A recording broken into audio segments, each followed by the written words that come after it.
Okay, I got the red smoke. Gun runs north to south, west of the smoke, west of the smoke. Okay, copy. West of the smoke. I'm looking at danger close now. Come on with it, baby. Give it to me. I need it. You're cleared hot. Copy, cleared hot. I don't even know how to start. Either do I, because, you know... So when you reached out to me over email, I'm looking at it, I'm reading the email, and in the back of my head, I'm just kind of... How do you describe the military in general? It's abnormal in many ways, and also completely like everyday life, until you start explaining things about the academies. Then you started mentioning, working for the, undercover for the criminal investigation type. I'm like, oh, fuck, here we go. This is an interesting story. It's a rabbit hole. And it went down and down and down from there. So I don't know how to start. I'm going to let you start wherever you want to. Maybe introduce yourself. Yeah, so my name is Adam DeRito. I was born in Poughkeepsie, New York.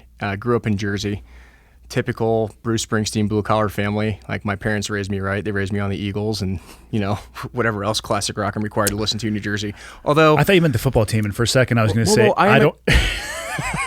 See, that's why I didn't wear my hat today, because I am a Giants fan by default, because I guess the last time they won the Super Bowl minus 2007 was 1987 with Phil Simms. Okay, fair enough. So my parents required me to be a Giants fan. I didn't have an option for it, so it is what it is. But yeah, grew up in a small town, 90 square miles of woods. So most people think of New Jersey and they think of like pharmaceutical factories and, the armpit of New York, so to speak. But I lived in the woods in farm country. Which is what most of New York actually is. I, for a very long time, upstate, assumed that New York City meant the Empire State Building. Yep. It meant Times Square, which I've been to New York City many times. I love it. Yeah. And then you realize that the entire state is massive. And when people say, oh, New York, they don't actually mean they're from Fifth Avenue. It could be all Precisely. all over the place. The city is a very small portion of New York, and I visit often when I'm at home. My grandmother, actually, she's 95, God bless her heart, but she has lived in the same house that her father built in 1921.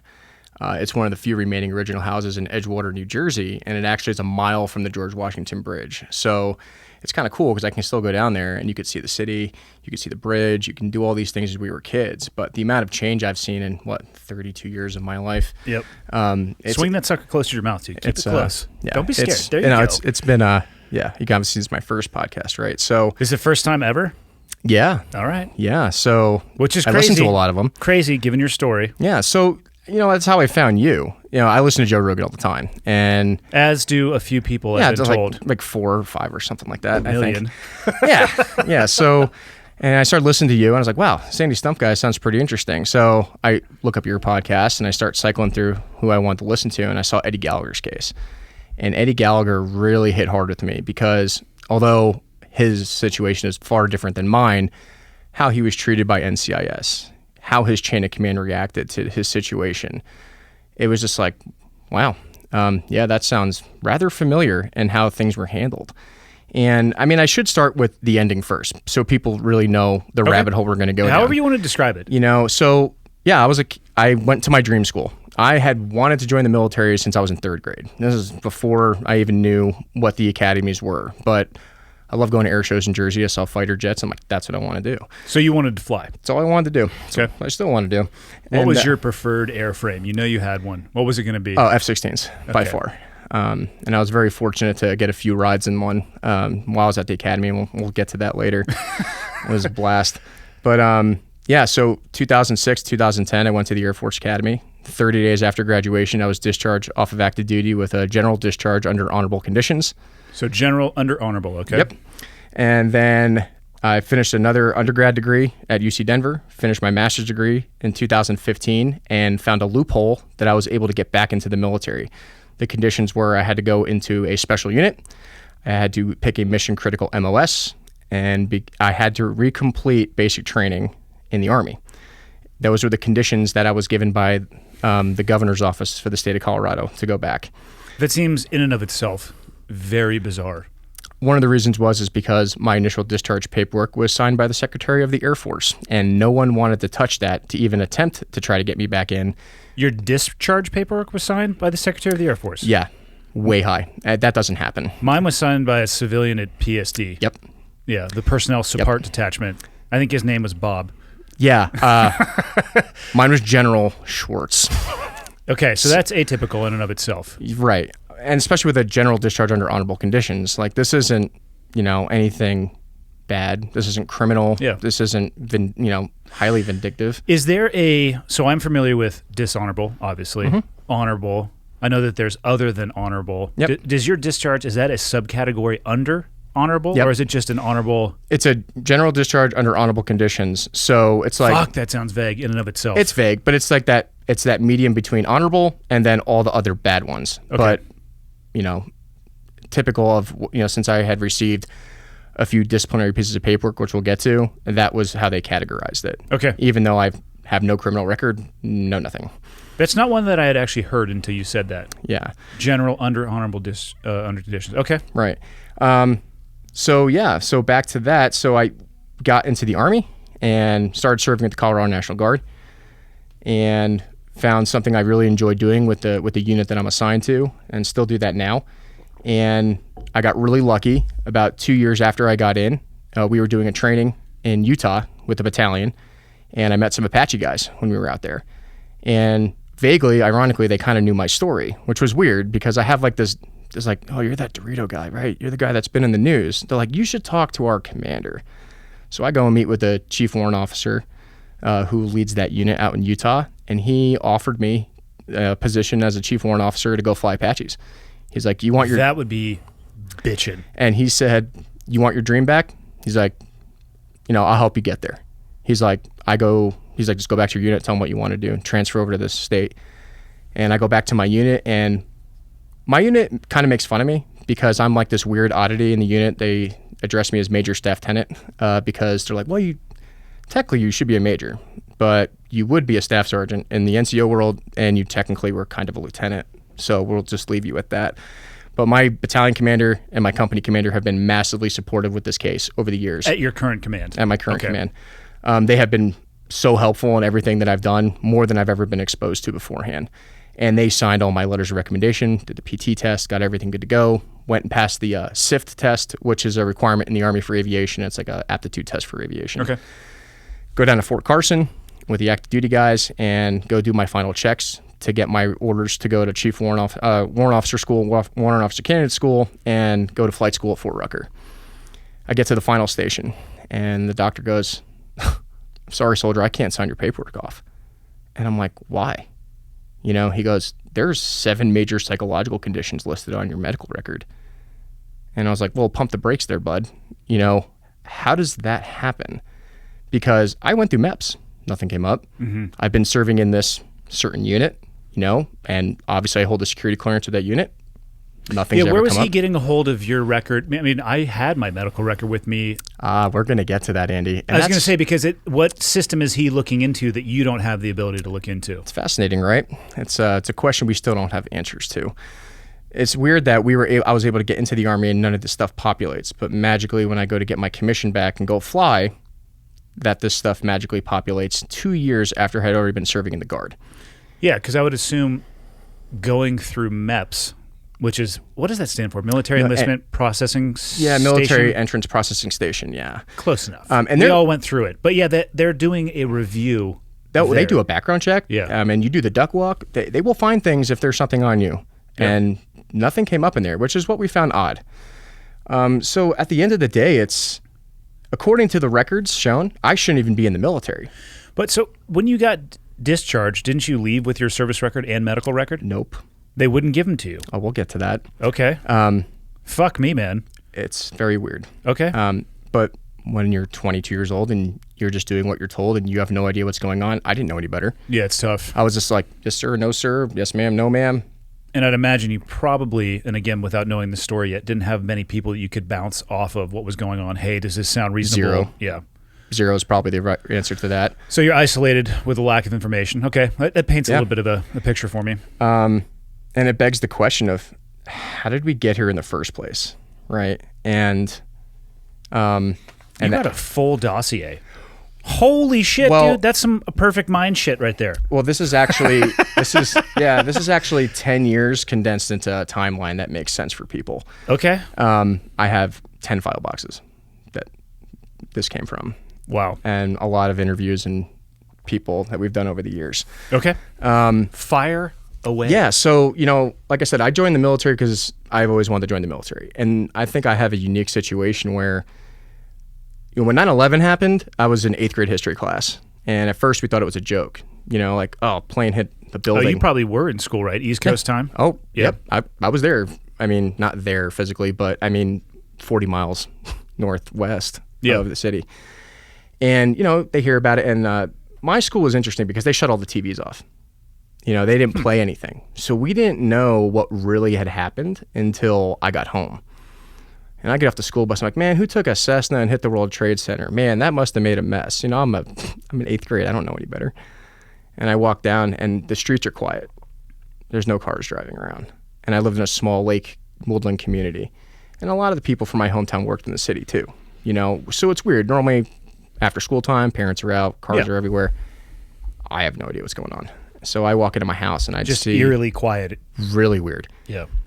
And I get back to my house. So my sisters are already home. They're younger than me. And I take my headphones off. I was listening to like some really cool like CD player with like those 10-second skip things on it. You know, like you got to change the batteries every 5 minutes. and I get up there. My mom's bawling her eyes out, staring at the TV. And they're sitting in a chair like 4 inches away from the screen, just sat there and watching it. And I can see. Because this is 2 in the afternoon. I was just going to say, I bet you it was on the perpetual repeat cycle. It was on loop. And all you're just watching is the towers fall over and over. And the hard part is that one of my cousins, on my dad's side, worked for Cantor Fitzgerald on the 101st floor of Tower 1. And my mom's brother worked in one of the buildings right across the street from the Trade Center. And there's no communication with them. Yeah. And their cell phone towers are dead. And or overloaded, probably to say the least. Well, they disabled everything in our area. The government shut everything off. You could hear fighter jets ripping over my house, going towards the city. There's no air traffic in the air, but all of communication lines were shut down because they didn't know what was going on. Nobody knew what was going on. And the next 3 days later, we ended up able to go down to my grandmother's house because she lives right across the street across the river from the city. And you could see the giant burning, billowing smoke still coming from Manhattan Island. We're not far away, maybe like 2 miles as the crow flies. And there's military helicopters flying up and down the Hudson River. And there's jets ripping up and down, Harriers everywhere, F-16s, 15s. And all of the signs going to George Washington Bridge, entrances are closed. That's never been seen before, and it just was like, wow. And I would never wish for another 9/11, but I will always hope that this country could see another 9/12 because I have never seen more people in this country united than at that point. It didn't matter who you were, where you were from, race, religion, creed, background. Everyone just wanted to go into the city and help. We had our volunteer fire department in our hometown, like 40, 50 miles away it was. They were packing up trucks and driving them to the city just to bring in help.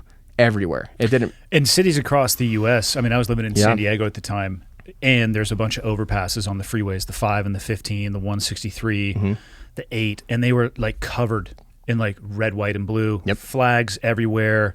It was the most cohesive that I can remember in that time period, 9/12 to probably 9/19, maybe 9/25, and then it tapered, right? It rounded and people started to go back to normal. It probably was harder to do so in New York, but for that short period of time, it was amazing. Yeah, it was. The amount of patriotism was unseen, and still, I haven't really seen that level of. I haven't either since. And I wasn't a Boy Scout or anything like that, but there's something called the Civil Air Patrol, and I had joined that when I was 12 years old, and it's like the civilian auxiliary of the Air Force. And, you wear BDUs and you learn how to march and you learn all this stuff. And they actually offer a bunch of fun schools you can go to. The one I thought I really liked was Hawk Mountain Ranger School in Pennsylvania. And it's a search and rescue school because they do most of the inland search and rescue missions for the Air Force, which I wasn't aware of until I joined. And it's basically a cheap way of the Air Force getting civilians to do their job for them unless they need extra assets like helicopters or something, which are obviously expensive. Yeah. So you go to the school and you start learning like how to pack a rucksack, how to hike in military combat boots, how to skin a rabbit, how to start fires, I mean, and a lot of the instructors at that school were like former pararescue guys, former Rangers who joined the Civil Air Patrol with their kids, and like now they're just like they can beat teenagers into the ground. Yeah. And they beat us into the ground, man. I mean, It's also known as a power trip. yeah, but I didn't know any better. I was like, I'm going to take. You know who did? They did. Yeah. You're freezing. And it's not like we had high speed stuff. You have all this like LC2 gear from like the 90s and NOM, and you're Probably more from NOM than 90s. Yeah. And you're just hiking around in the woods in Pennsylvania with like crappy Ultima all leather combat boots, and I getting actually blisters. support that. I'm all for that. I mean, again, as long as they don't get absolutely out of control, like there's a lot of growth that can come from young men and young women experiencing that type of stuff. To be honest, it's something when I have kids, I want them to go to. Yeah. Because to this day, that place has not changed. I bet it hasn't. I still talk to a lot of the guys who I went to Rangers or Civil Air Patrol Hawk Mountain Ranger School with, and they're like, man, it's just it builds character because kids don't get a lot of exposure like that. When do you get to go out in the woods with a pocket knife and go kill your own food and eat it? At very few 14, 15 years old. Yeah, very few people can say they've done that. They would bring in medevac helicopters. We learned how to pack stoke baskets. I got certified at 15 years old to do high angle rescue with the Pennsylvania State Fire Department certification program out there. So I'm doing figure eights, jumping off cliffs, packing stoke baskets, ruck marching. I'm like, this is a good way to prepare myself for the real military. Yeah. And shortly after that, my aunt got killed in a really bad car accident. And my little cousin was in the back seat when a tree fell out of the woods driving down some road in New Jersey, and they just got hit by a tree. Are you serious? Randomly. Like, talk about worst timing ever. Fuck. So it killed her instantly, and my cousin who's in the rear seat didn't die immediately. And that was really hard on my family. And to this day, it's still really hard on my mom because it was her sister. Yeah. And that's when I'm like, I need to expand how I can serve my local community more. And that's when I got inspired to join the fire department and go to EMT school. And this is all when I'm in high school at the time. So I joined the local fire department at 16. You can be a firefighter, junior firefighter at 16 in my hometown. Huh. And I started EMT school at the same time. I didn't even know you could go to EMT school at that age. Yeah. Yeah, you can. You can get your license by 17. That's awesome. Yeah. So, and the really unique position about where I lived in New Jersey is everyone loves to drive into trees. I mean, we have really long winding roads, lots of car accidents, lots of extrication, lots of house fires from old, lots of fuel around these houses in the woods, right? Yeah. And I didn't know any better, but man, I got exposed to house fires, extrication, car accidents, and I'm 16, 17, 18 years old going into, my later years in high school, and I've already done severe trauma treating in these cases. So I felt good about what I was doing. I felt like I was really participating in my community, and I think I was kind of smart in high school, but I'm like, man, to get into the academy, you have to have like this well-rounded, aptitude. And I'm like, I think my community service will help balance out I didn't have a 4.0, but I had like a 3.6. I'm like, we're close. 3.6 with some pretty serious life experience and skills. Yeah, and this is all before I'm even like 18. Yeah. And I thought that was a really good way of doing that. And my friends always made fun of me because they're just like, I'm not going to lie, like back then they were drinking beers and smoking some weed, and I'm like, I was terrified of that stuff because I'm like, if I do that, I'm not going to get into the academy.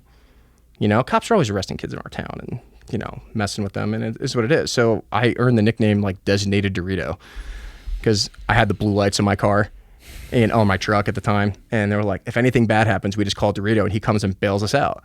And I'll never forget, there was this one party at a camp, and I get a phone call like, hey, you need to come down here. Zach got hurt. There was a fight. And I'm like, what? And it's like, we don't want to call the cops or whatever. And I get down there and, it's like your typical height, it's like American Pie. There's people running everywhere and like beer cans all over the place. And I'm like, oh, boy. There's young people having their first drinking experiences. Yeah, something like that. And I'm down there and I turn the lights on my truck and everyone just scatters like roaches into the woods because they think I'm the police. And I'm like, no. And I get there and there's this kid like unconscious on the ground. And he's not breathing. And your training kicks in. I always carried, in my town, you always carried your trauma bag in your vehicle. So in case it was faster for you to get there and meet the ambulance there, that's how we would split up on pagers and radios because our town was so large. So I just grabbed my bag and went to work. Go to work. And this kid, whoever he got in a fight with, he got hit in the face with like a golf club and it split his face open from like here to here. And then I don't know who it was, but they stuffed his throat full of dirt and like tried to suffocate him. You think they were trying to suffocate him or stop the bleeding? Well, I don't know. Having dirt shoved down your throat, I would say I don't think they were trying to stop the bleeding. That's a weird move. Yeah, I wasn't there. So all I know is that's what I saw. That's what that's going to stop you from breathing for sure. So I cleared out his airway, gave him a couple breaths, resuscitated him. He came back within about a minute and starts coughing, and this blood starts pouring out of his face. And they're like, DeRito, fix his face. And I'm like, I mean, I learned about sutures, but I've never had to give sutures. Yeah, put a bandage on there to get him to a higher level of care. So I pulled the suture kit out of my bag and I put his face back together as best I could, and we got him to the hospital. And to this day, he's like, dude, you like saved my life. Like we are at our 10-year high school reunion. Accurate. Yeah, and I'm like, yeah, it was cool. Like, I'm glad you're here. Fuck, you know? Man. And so that was my first like major trauma incident I saw. And then I had my first suicide, you know, and that was weird. And you're 18 years old, and I get called to a person who fell in the shower. And I get up to the house, and I just told my partners, hey, grab the ambulance, I'll meet you there because I'm closer. And I go into the house, and you know, it was this elderly woman, and she had fallen in the shower, and her daughter had called. And I think she was just too scared to go downstairs and see what happened. You know, her mom was on hospice at the time and everything else. And I go down there and just started doing CPR, you know. But that was like my first experience with like dead body by yourself. Yeah. Everyone's staring at you. You know, please save grandma. And, you know, my partners get there and I'm just, you know, you're breaking ribs at that point doing CPR. You know, and when you're actually doing CPR, you're just breaking ribs on a dead body, unfortunately.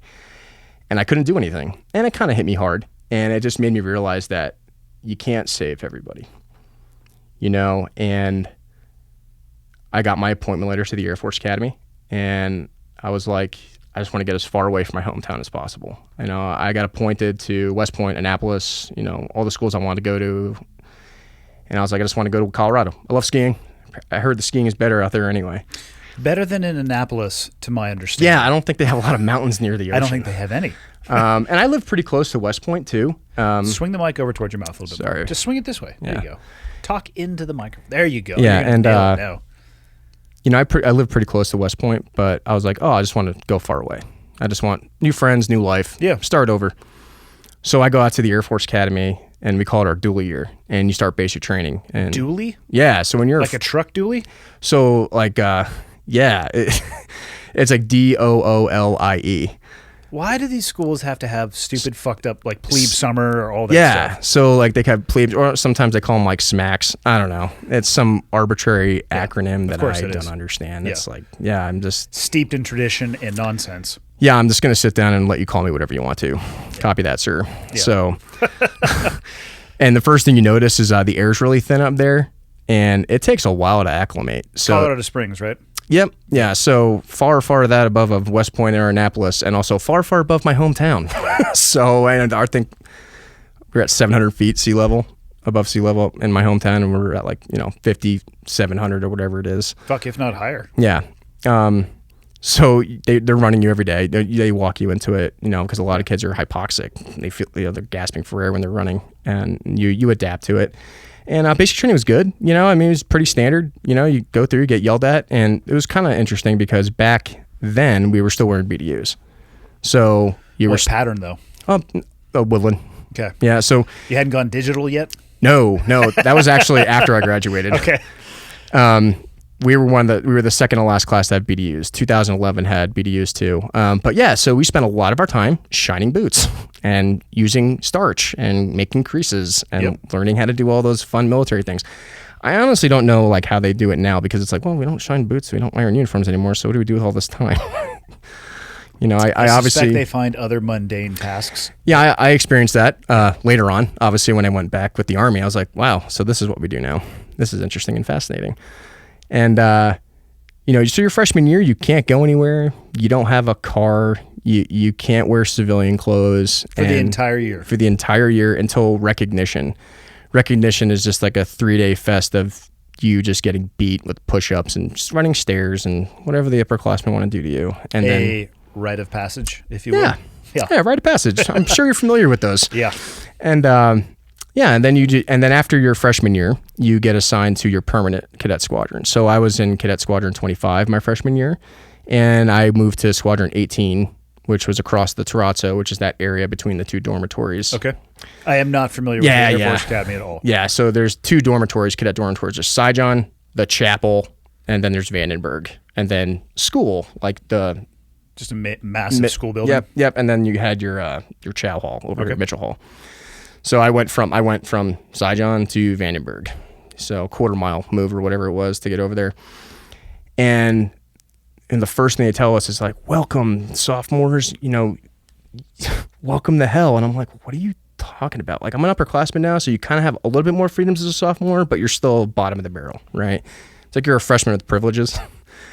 And the interesting thing about the academy is you get different AOCs from different service branches that will go there. What's an AOC? So an AOC is an Air Officer Commanding. So it's like you're the commanding officer of the cadet squadron.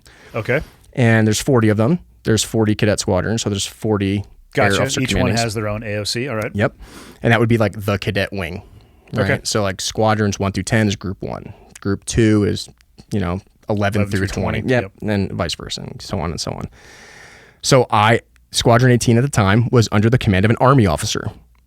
And I remember my first day in that squadron, I have my cart with my cadet trunk full of my effects, and I round the corner and I just hear yelling and screaming. And I see this Army guy knife handing everyone down the hallway, and everyone's standing out there in service dress, including the senior cadets. Senior cadets, the juniors, the sophomores, and the freshmen. So he's just getting in all sorts of ass. Oh, yeah. And I'm like, oh no. I'm like, man, I'm just like, man, I just finished. Not again. I just finished freshman year. Like, why? And I'm just like, all right, whatever. I guess this is how it's going to be. Because everyone's like, oh man, I just want like a cool Air Force officer who just like wants to hang out and like help the cadets and just leaves us alone. So we have one of those military inspections, in the first quarter of the school year. You're familiar with those, but where you have like that one pair of underwear that you never wear that's like perfectly starched and creased at 7 inches in your t-shirt. And it's like that drawer in your room you never touch. Intentionally. Yeah, and then every other drawer has a bunch of shit crammed into it and into your laundry bag to hide all the other stuff you just didn't feel like folding. And you also don't want to go do laundry because it's like 7 stories down and you're just going to get yelled at. So you just save it for like 3 weeks later when no one's around. Yeah. And so we get into, this is like before smartphones, right? And before like real social media, like Facebook was kind of a thing back in 2007 and 8, but not really. And we kind of get into like an arbitrary meme war within our class. So you're sending out, like Velociraptor memes or those old school memes that like nobody even knows what they are anymore. And it was clogging up everyone's inboxes because everyone's hitting like reply all, like on purpose. So our commander just gets infuriated because all these people are getting mad at us. So you're describing an email war. Yeah. Okay. Yeah. I just don't know if people know what email wars are anymore because I don't even know what they are, but what you're describing sounds like a pain in the ass. Yeah. It's just a lot of people sitting at their computers holding down their delete button for like an hour straight because they have like 3,000 emails in their inbox. And basically you shut down the Air Force interwebs because everyone's overloading it. I can support that. So I can understand why people are getting pissed. And what? You're 19? Like, whatever. With limited ability to fight back in any way. This is your source of fun. Yeah. When you're a cadet. Like, this is how we have fun. And so our command, I was supposed to go to Arizona that weekend. You finish the inspection, you guys pass, you guys have a pass for the weekend. And I was going to... Oh, liberty. Yeah, well, we thought that, and that was smited away. So he goes, well, all you people that were involved in this email war, he's like, you're all restricted. Damn it. All right. And I was supposed to go to Arizona. I'm like, come on, sir. Like, I'm getting an airplane. I'm broke. This is like all the money I had for the month. And I was going to see my mom and my sisters, my dad, who were in Arizona at the time. My dad's family, a lot of them live in Arizona. And he's like, nope, you're not going anywhere. I'm like, obviously, I was like really disappointed. Like, what am I going to do? Well, I guess I'll just sit in my room and stare at a book and do homework because that sounds fun. So some of the people were allowed to leave, like some of the upperclassmen, and the rest of us are just moping around like, life sucks. This is what being a cadet's all about. Yeah. And I get a knock on my door. And it's the major. And he goes, DeRito, come to my office. Roger that, sir. Sit down. Okay. He goes, you want to leave this weekend? I was like, yes, sir, I would. He's like, well, you're not going to Arizona. He's like, why don't you come over to my house for dinner?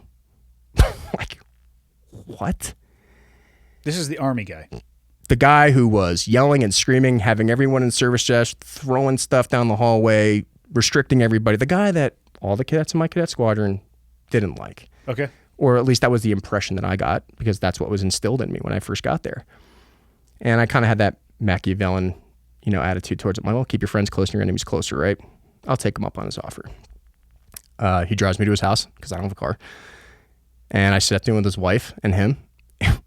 We have a fantastic dinner.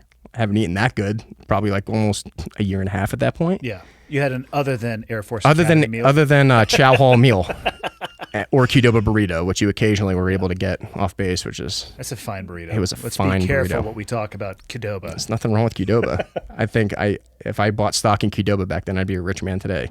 Yeah, I spent all my money on burritos, though. Yeah, that's all you could get. I mean, this is before food delivery and stuff too. Yeah. So We're not talking Uber Eats and DoorDash. no, that wasn't a thing back then. Yep.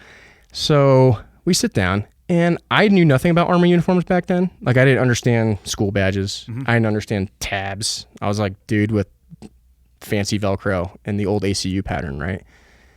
And I did not know that he was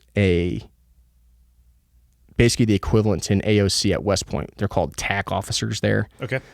For 3 years before he was selected to come to the Air Force Academy.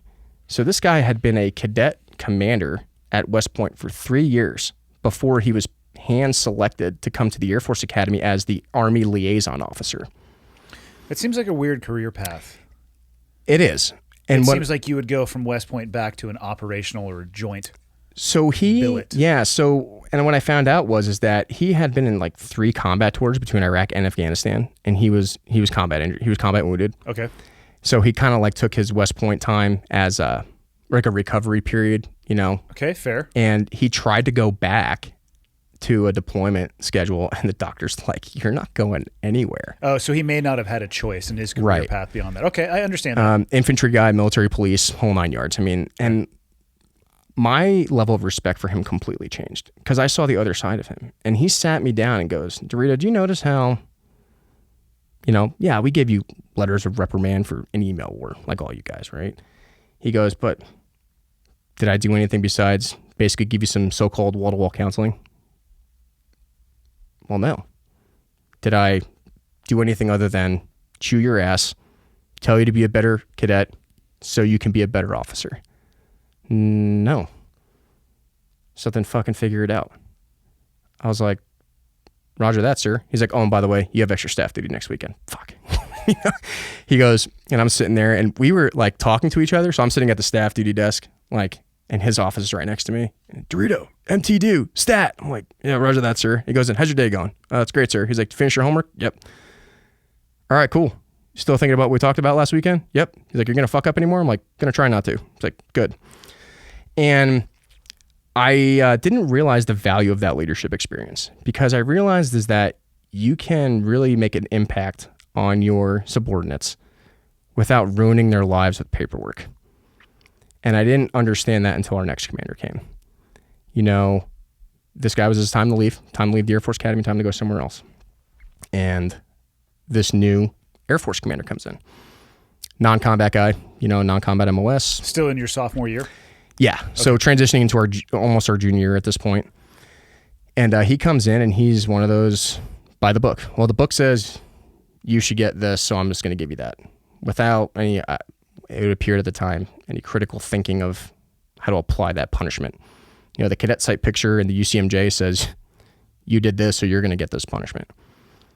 So you're just getting stacks of paperwork. Oh, you didn't tie your shoes right. Well, you failed to follow military uniform protocol and you're going to have an extra 20 hours sitting in your room this weekend. Like, what? Keep in mind, when you're a cadet, you are massively overloaded with work. I mean, you're taking 6 to 7 classes at a time per semester. I mean, you're just praying to God you pass your class to make it on to the next semester, because if you fail, you go on Act Pro, and then they might kick you out. So on top of completing that and your military duties, and I played rugby at the academy and doing practice and getting back to your room at 7 to 8 o'clock at night, doing homework till midnight, and then getting up at 4 a.m. I'd go do pool work and work out in the morning before class starts. So, I mean, you're working on constant sleep deprivation and you're just addicted to caffeine at that point. And so I get a really weird knock on my door. Like, it was like slow. I'm like, okay. It's our new Air Force officer. And he goes, hey, you need to go to Air Force OSI's office. I'm like, what? Like, I didn't really know what Air Force OSI was. What is OSI? So OSI is Air Force Office of Special Investigations. Basically, is that similar to NCIS? NCIS. Okay, so the Air Force CID. version of NCIS. NCID is Army, correct? Yep, CID is Army. Okay. So I get a ride down there, and I go meet with them, and these two agents walk in, Agent Munson and Agent Szymanski. And they sit me down, and I'm like in the mirrored room, like, here's a steel chair, and here's the mirrored wall. And I'm like, what, 19? I'm like, okay, cool. And they go, so you're all like online dating websites, right? I'm like, yeah. And to be honest, like most cadets back then, like use online dating websites because you can't leave base, you can't go anywhere.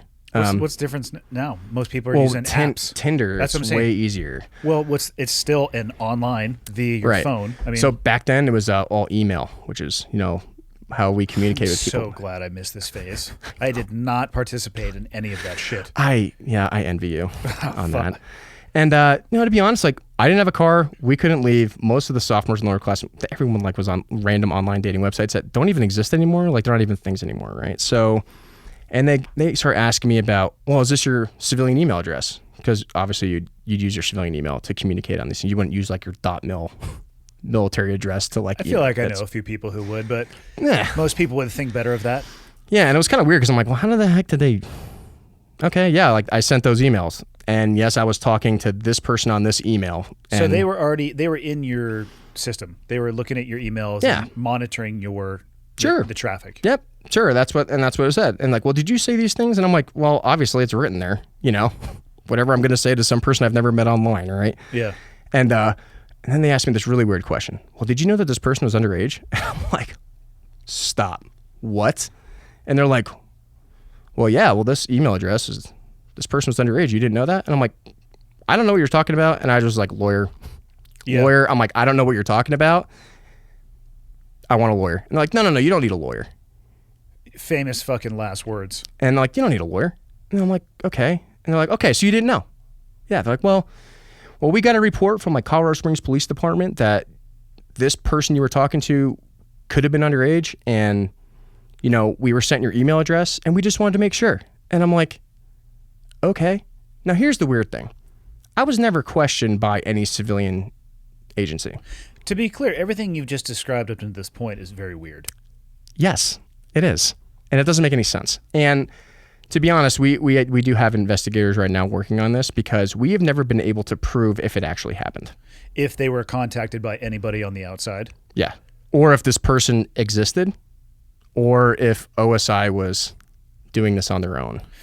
Okay. And the reason I say that is because right after that conversation, nothing happened. They're like, oh, you didn't know? You never met this person in person? Nope. You just talked to him on email? Yep. That's evident. I mean, I can't get off base.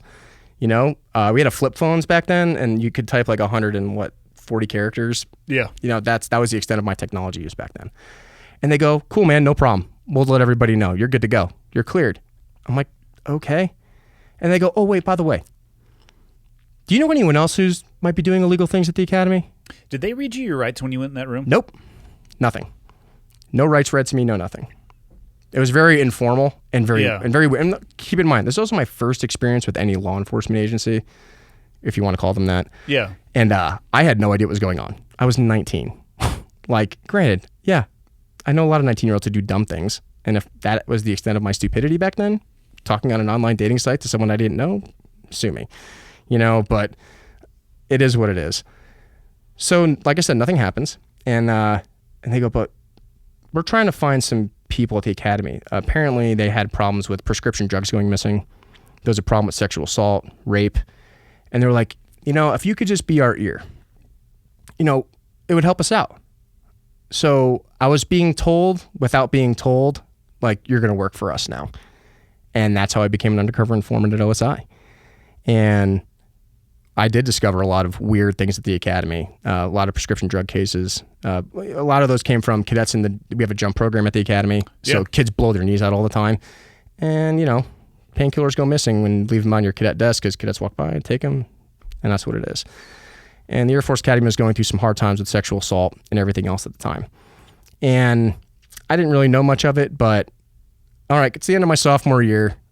I wrote, basically what I would do is I'd have these email addresses that they would give me, and we'd go on Craigslist and try to find cadets soliciting for themselves for sex online. And why wouldn't they just do that themselves? yeah, here's the weird thing is that I'm like, so I get called in for, online dating. Okay. But now you're having me go after cadets who were like doing criminal things and then just forwarding you IP addresses. And then they would go after them after that. It was much easier to have somebody on the inside to get cadets to talk than it has an agent getting someone to get called in. I guess I could see that, but they could just see they could see the information clear as day on Craigslist. Sure. As opposed to you finding it and then forwarding them what you saw so then they could see it and then trace it backwards. Yeah, and 10 years later, I agree with you. It's easy to see things that way. But when you're 19, you're being told by some federal agents to go start taking down cadets within your own squadron, your own group, your own wing. How many people do you think they had doing that? I know of at least 4 now. In your class? Not my class, but collectively throughout the years at the academy. I know there's more. A lot of them won't talk. Yeah. Did you? So what was the benefit for you doing that? Why did? Well, they said, well, we'll just make this little thing, get scrubbed away from your record. I'm like, well, I didn't do anything. So here's another wild thing. I get back from that interview, and my commander hands me an LOR for misuse of government network. Letter of reprimand. I'm like, it's like, well, you used the internet for online dating, and that's what Air Force OSI said. I'm like, yeah. Okay, so I accept this letter of reprimand for misuse of government network. Got it. Yes, sir. Move on. Like, not trying to be confrontational with our commander. Like I said, he's a paperwork guy. Yeah, probably a good call. The Air Force says I need to give you this, so I'm going to give you this. Got it. And it was at that time, I'm like, all right, getting ready for summer period. So it's my first year being like cadet cadre. So you're going into your junior year from your sophomore year, so you get to come in with the basic cadets. But before that, you get to go on something called Ops Air Force. And Ops Air Force is when you get to deploy to an active unit in the Air Force, and you get to hang out with them for a few weeks and like do big Air Force things. It's like midshipman cruises at the academy. Yeah, basically. So I got assigned to the 85th Test and Evaluation Squadron at Eglin Air Force Base, which is all 16s. And I go down there, and it was like rock and roll, bro. Get in the back seat, let's go. And I'm like, what? And so we're fucking jackpot. It was fucking awesome. I mean, like we're pulling G's, we're doing air-to-air maneuvers, we're doing CAS, we're dropping in bombs, we're shooting the fake AIM-9s, we're doing the laser lock-ons, and I'm in the back. He's like, hey, you want to fly? I'm like, do I want? Yeah. He's like, no, I don't want to. And the fun thing about it, it was some crazy major. Obviously, the guy's got like over 3,000 hours in this jet. I didn't know how touchy those things were. You play those flight simulators when you're a kid, and you're like, oh yeah, cool, Microsoft Flight Simulator. You don't want to do that on an actual fly-by-wire aircraft. Well, I learned that the hard way. So I grabbed. Bounce your head off the canopy? It's a few times. So I grabbed the stick, and I was just like, yeah, this is like Top Gun, bro. You just like grab the stick and just do this, right? Oh boy. And we were doing aileron rolls like 6 or 7 in a row within like, I don't know, felt like 4 seconds. And he goes, dude, stop, you're gonna make me throw up. And I'm like, sorry. So then you realize you're just doing this with your hand, right? And he let me do loops. He let me fly around. We flew back to base. Then he takes over and he lands and everything else. And man, we did that forever. And then they showed us the new F-35 facility getting built at Eglin, because that's a joint training facility for the Marines, the Navy, and the Air Force. And I'm like, that's what I want to do. He's like, well, the Marines are supposed to be the first ones to get the F-35s. Yep. And I'm like, I want to go fly in the Marines. And I want to go fly the F-35. That's what I want to do. So I didn't realize that. So I get back to the academy, and I realized that when you go to the Air Force Academy, you have the ability to cross-commission to another service branch. Really? It's an unknown rule. It's like a gentleman's agreement that you go to the Air Force, you go to the Air Force. You go to West Point, you go to the Army. You go to Annapolis, you go to the Navy or the Marines. Yeah. I didn't know that was an option. So I find the Marine liaison officer there, and I talk to him about, how do I do this process? He goes, well, let's sign this piece of paper, and we'll start you with Marine screeners so you can go to officer candidate school. And I'm like, so I have to go to officer candidate school? They're like, yeah. None of your training here is going to count. You have to go to Marine Officer Candidate School in addition. So if I had passed the screeners, then I would go to Marine Officer Candidate School in Quantico my junior summer into my first year. So you still, at the end of your 4 years, you would have been ready to go. You would have had to just do basically a summer's worth of OCS. Well, actually, I did that before my final 2 semesters. Oh, perfect. Yeah, okay. So I would just walk right into the Marine Corps, basically, if I had passed. It actually probably makes sense to have you do some Marine Corps training. Well, we're gonna get to that. So Yeah. the Marine Corps is fantastic, but I get back from that your summer. sophomore summer. Yep, Okay. from flying jets and doing cool things with cool guys. And I was like really inspired. I'm like, man, this is great. Like life is cool. Like I like the academy. Like I have made good life choices. I love being here again, even though my commander definitely hates me, you know. And so I'm getting ready for OCS. I passed all my Marine screeners. It was just basically just giant haze sessions. Flip this tire up this hill, and then we're going to kick the tire from the top of the hill, and you're going to go chase it in the snow and do it again. Yep. And these are all kids from the class of 2009 that already graduated OCS. So they were like the class of 2009 that went to OCS, and they come in and they're your cadre for 2010. Likewise, I was cadre for the class of 2011 coming in. Yep. So out of 30 of us, 6 of us were selected, and I was picked as the first person to go. So I had to give up going to ring dance, which is like at the end of your junior year, you get your class ring. So I skipped the whole. Seems premature, but okay. Yeah, so like you walk into your first year with a ring, basically, you know. And but I skipped the whole ceremony. I'm like, I don't, you know, I'd rather go to OCS than go to ring dance. So, and this is the slot I was allotted. So let's go. So right before I'm getting ready to go to OCS, my roommate and our next door neighbor, we're gonna go run the Fort Collins Marathon. So they're like, hey, you want to drive us up there? I'm like, yeah, you can hang out for the night. And I'm like, oh yeah, like I kind of know some people on Facebook up there, you know, that you met through CSU, civilian women you've met online or whatever, to go up there.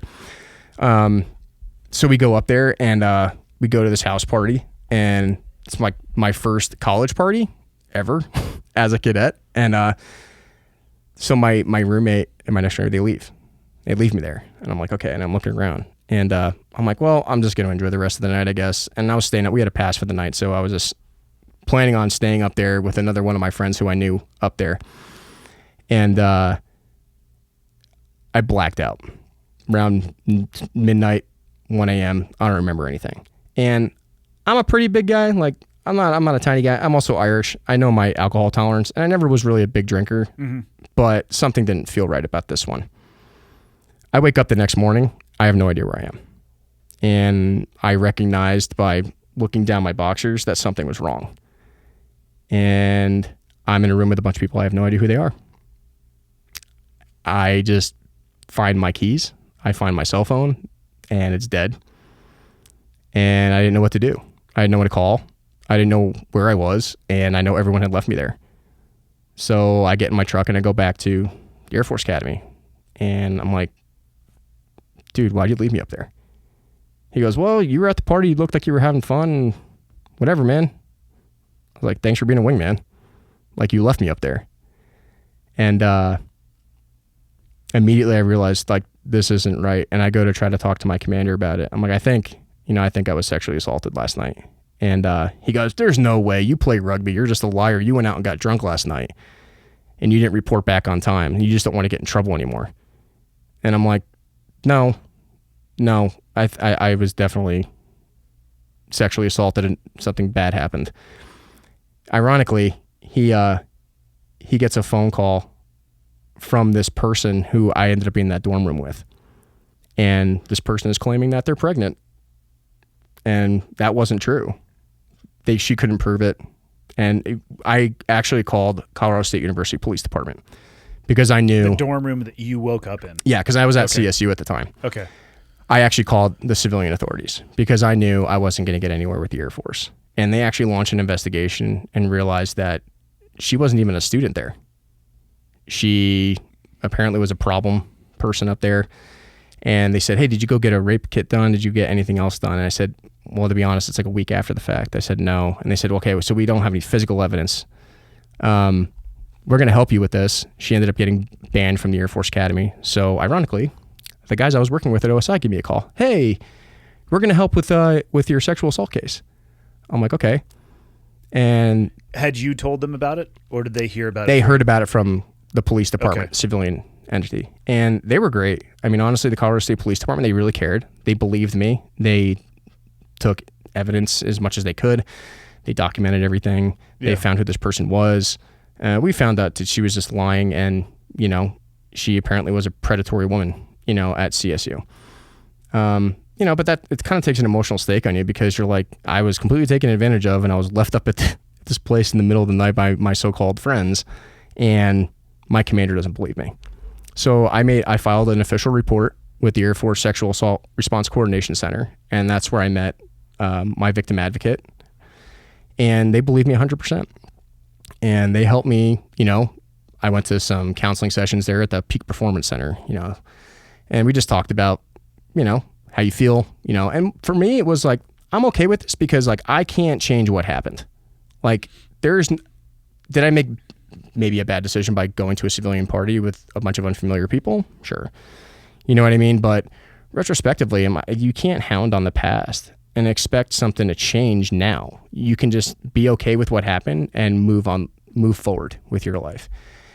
And my biggest problem with it, though, is that like my chain of command really didn't believe me. They just thought I was like the worst cadet ever.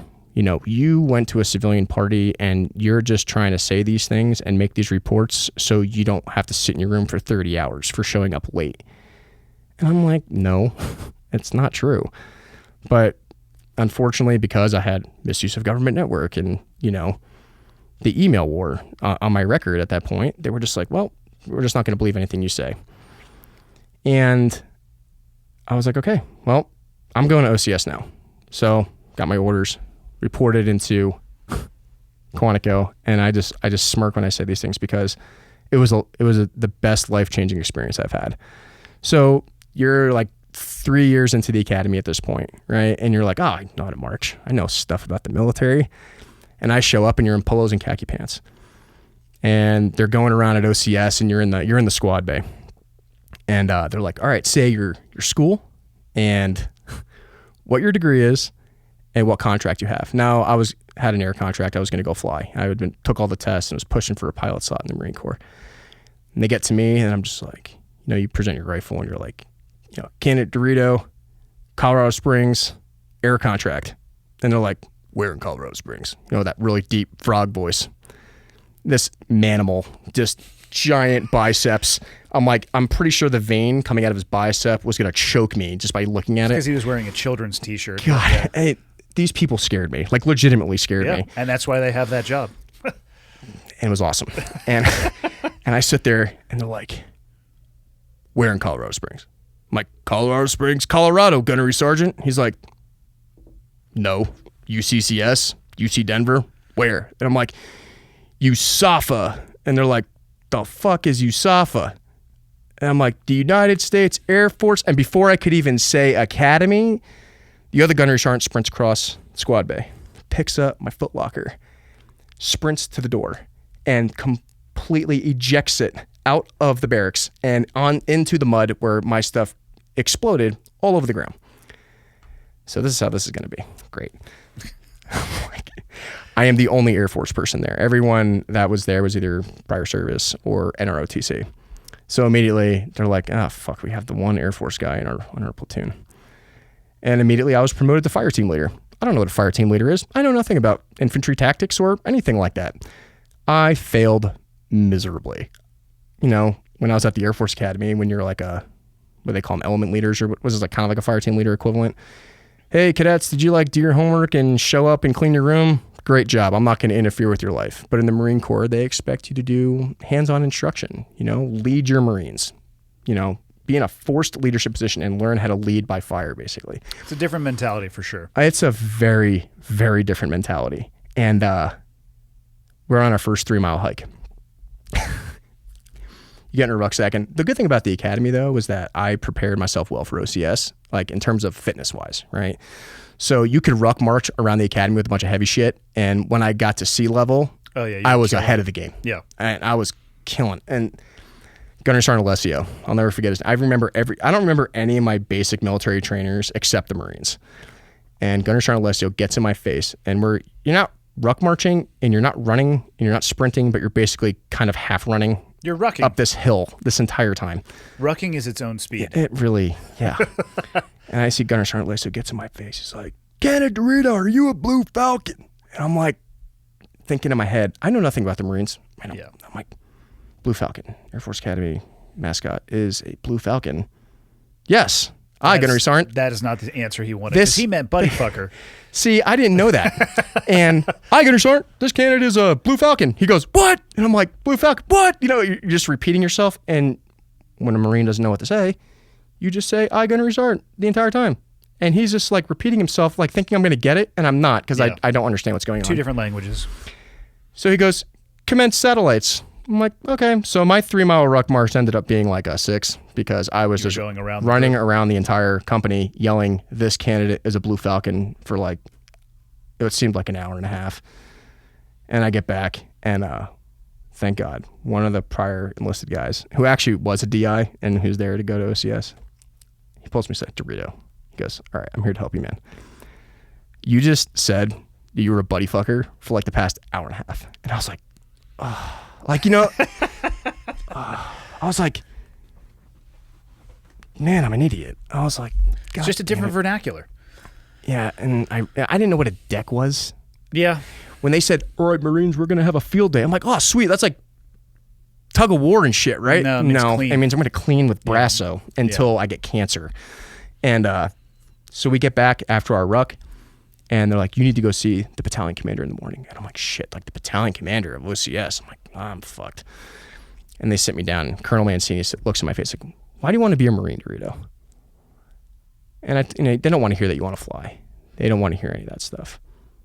And 2 of my friends enlisted in the Marine Corps. After we graduated high school, I was on the Air Force guy. But there was one person from my hometown who I'll never forget. And his name was Lance Corporal Brian Perello. And he was one of the first Marines. He was a small watercraft company, boat driver. And he got shot in the Euphrates River when they were invading Baghdad in that area. And he was killed, and he was the first person to die from our hometown in the global war on terror in 2005. It was right on New Year's Eve too. And our town took that hard. I mean, we named a fire truck and a post office after this kid. I mean, he was in the shit, and he was in the heat right at the beginning, of Iraq. And I told him that story. And I said, I want to do my hometown proud. I want to follow in that legacy, and I feel like I can contribute more to my country in the Marine Corps than I can if I had stayed at the Air Force Academy. I just felt like I was gonna do more there. Because, all right, get out of my office. Copy that, sir. Salute him, hand out. I get back to the barracks, and there's every single drill sergeant or sergeant instructor staring me in the face. Get the fuck in the van and pack your shit up. I'm like, what? They're like, pack your shit up, you're done. I was like, fuck. So I go in the barracks, everyone's cleaning their rifles, and I get back to the barracks squad bay. I have no idea what to do with myself. So I pack all my shit up out of my thing, throw it in my A-bag, get in this E350 van by myself with 2 sergeant instructors. Now keep in mind, Quantico is like an hour away from like Reagan International, right? I'm like, I failed OCS, that's it. And he didn't like my answer. They drive all the way to Reagan International Airport. They get to the gate. Now, I also don't have a plane ticket or anything. That run through my head. I'm like, did you book any travel here? I have nothing. I don't know anything. I'm just doing exactly what I'm told.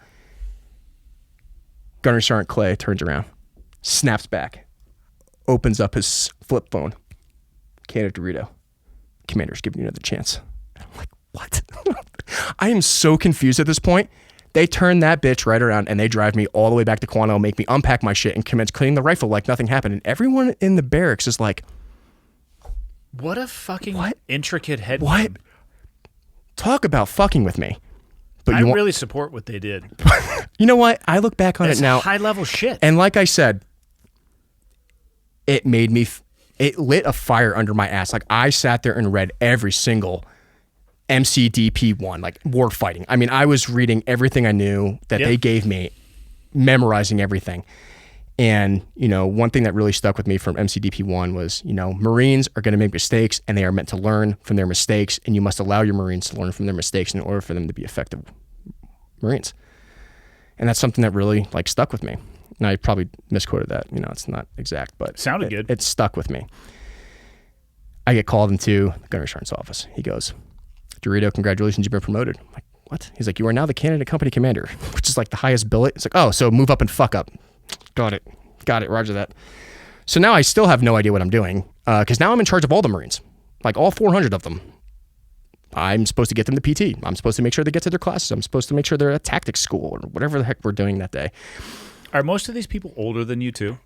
Yes, I am probably one of the youngest people Okay. there as an academy guy. Most of them are prior service. That's what I was going to or say. They NROTC, probably 4 to 5 years on you at least. at least. So I think they were just like, oh, this fucking young kid's he's just fucking getting his ass lit every single day.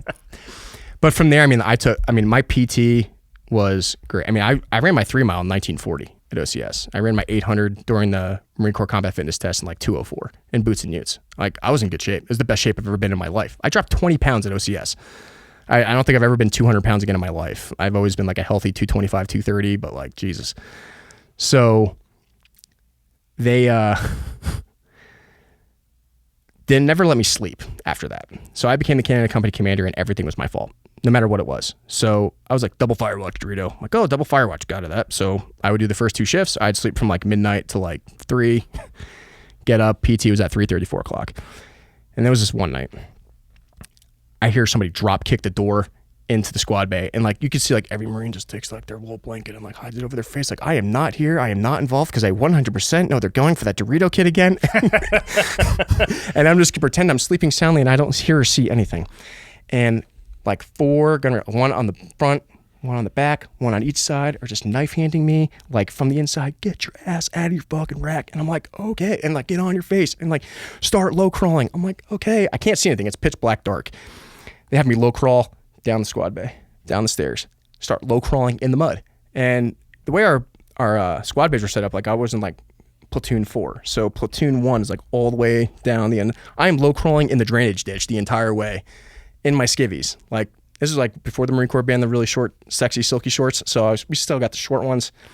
I'm covered in mud. I believe they're called Ranger panties. Yeah, Ranger panties, but Yeah. I didn't want to say that. I didn't want to like further exclude myself. They're called your PT shorts, figure it out. Yeah. You know, and I'm low crawling in the drainage ditch all the way to platoon number 1.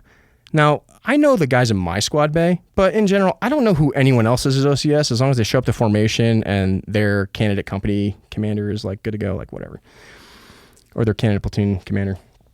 So I get to squad bay 1. And they're having me low crawl, and everyone's like getting woken up by like 4 gunnery sergeants just yelling and screaming at me the entire way I'm low crawling. Look at this, Marines. Go fasters. It's running shoes, right? Whatever. And I'm like, what? And they're like, you're going to stand here and do push-ups until you tell us what's wrong with these go fasters. And I'm like, I have no idea what's going on. They're like, his laces are laced left over right. Fuck. And they're supposed to be right over left. And I'm like, what? Like, how am I supposed to know this one specific person with this in particular set of running shoes on the other side of OCS had them laced backwards? And I get it. They were fucking with me. And they're like, you are responsible for the behavior and the actions of every single person here. This person failed to lace their shoes correctly. You will figure it out and you will fix it. So I addressed the company the next day and said, please guys, make sure it's laced correctly. Thanks. Yeah. And we finally get to graduation, and I knew how to march. You know, you're on this giant blacktop thing, and you're doing your final inspection before the graduation parade the next day. And this is when I actually thought I was going to get murdered. So you do an open ranks inspection, and the battalion commander, Colonel Mancini, the one who apparently sent me to Reagan International Airport to fuck with me, I'm like, shit, I gotta make this look good. So, you know, you pop your rifle up for that inspection so he can look at the chamber. And as I do this, the tip of my rifle hits his cover. And That's not going to go well. Cover is a hat, by the way. So Yes. he's talking the brim of a hat. it hits a gust of wind fluttering over the high heat coming off the radiating asphalt You're at so OCS. fucked. You're so fucked. And I see this cover from this colonel who has like up-teen, you know, combat deployments. Guy was probably in Fallujah, you know, whatever, flying down the hall. And Which you just popped his hat off with the barrel of your rifle. I'm like, I did his nose, like his actual face, like my front sight. Fuck yes. My front sight post. What kind of gun was it? It was an M16. Okay. Like a standard M16. Because they don't have M4s in the Marines, you know. Yeah, I you thought get it might the have old been shit. an M14. Oh, no. Okay. It was M16. So I'm like, thank God I didn't hit him in the face and cut his nose off. And I just take his cover. And in the background, Gunnery Sergeant Clay, Gunnery Sergeant Alessio, the guys who made me low crawl in the ditch, who drove me to Reagan International Airport, I can see them screaming, but with no words. Like, they're like, oh, you gotta die. And there's this small tree on the side of the blacktop. And that's the only source of shade near the parade deck. And I see Gunnery Sergeant Clay turn around and start punching this tree until his hand's bleeding. and just looks at me and says, I'm going to murder you. And I'm just like, I've never heard of somebody popping Colonel? off the colonel's hat yeah. with the rifle. And in front of the entire OCS class. The entire 400 of them. How'd the colonel take it? I was just going to get it. He turns to me and goes, DeRito, congratulations.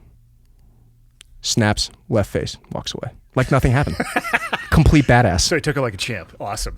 Then, Command Sergeant Major just turns and looks at me and goes, just looks at me and shakes his head in complete disappointment. We get back to the barracks and nothing happened. Like, I honestly thought I was going to get murdered. Like, I'm like, this is it. It's my last night alive. So we graduate the next day, and it was the proudest day of my life. Like, it was like I accomplished something. Now, granted, I know most people's experience at OCS is like, yeah, you just fold clothes, do what you're told, and go to this place and go to this place. Just the haze. But for me, it's a much different experience. Well, it'll be a different experience for them, too, if they're coming from previous service, because they've probably gone through boot camp type setting. For you, I bet you left with a totally different understanding of leadership. Absolutely. And what really encouraged that for me was Gunner Sergeant Lesio, the man who wanted to murder me every day of my life, came up to me, smiled, which was weird, with my mom, who was there. And he goes, I just want to let you know that if there was ever a Marine lieutenant that I had to follow into combat, it would be you. And he goes, the amount of shit you just took for the past 6 weeks, most people would have quit. And he goes, when you get back to the Air Force Academy, you send me an email on the global and I'll write your letter of recommendation across commission. And I still have that letter to this day. It's framed in my house because As it should be. it hits deep with that, because I felt like whatever had happened to me at the academy, all this stuff didn't matter anymore. And it was like what that Army major, that way of leadership was finally, that's why we do these things. It made sense for me. Yeah. And I went back to the academy and, I'm not going to lie, I had a little bit of an ego. I just completed one of the hardest things I've ever done in my life that, and you came back to start your junior year? Finished off my first year. So your senior year at the academy. Okay. Your final year. Hold on. You said your first. How many years are there? So they call your senior year at the academy your first year. There's another firstie. Yeah, this is arbitrary terminology at the Air Force Academy that no other service has. Okay. But it is a 4-year school, right? Yep. Okay. Yeah. So your first year is actually your senior year. Gotcha. Yeah. So That makes absolutely no sense. Yeah. So therefore, it should be in the military system somewhere. absolutely. Yeah. Absolutely. So I get back, and this is kind of a weird time at the academy. So this is going on with the modern times, with the pandemic and everything, there was the swine flu outbreak in 2009. So this is the summer of 2009. There was? I have no recollection. Yeah, so there was a swine flu outbreak at the Air Force Academy. Really? Yeah, and I had just came back from Marine OCS. I'm in my Marine uniforms because all my Air Force stuff is in my cadet room at the time. And no one knows who I am because I have lost 20 pounds. I look... I'm in a Marine uniform and no one knows who the heck this guy is. And they go, hey, DeRito, hey, welcome back. Didn't know you needed loose skin surgery after this, but I was like, gee, thanks, sir. And they're like, hey, well, here's the problem is that you can't come be cadre because the Air Force Academy doesn't consider Marine Officer Candidate School as part of your leadership credits for the summer, which of course they doesn't make any sense. So I was still required to go back and be a basic training cadre for the incoming class of 2014. Yeah. So I get back there and okay, well, you can't go because everybody's quarantined, everybody's sick and throwing up their guts. They're like, you are not a prep school because we have the Air Force Academy prep school as well.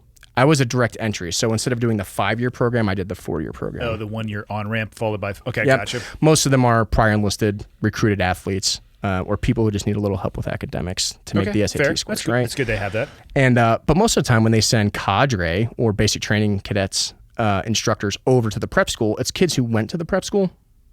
I was a direct entry guy. I know nothing about the prep school, at all.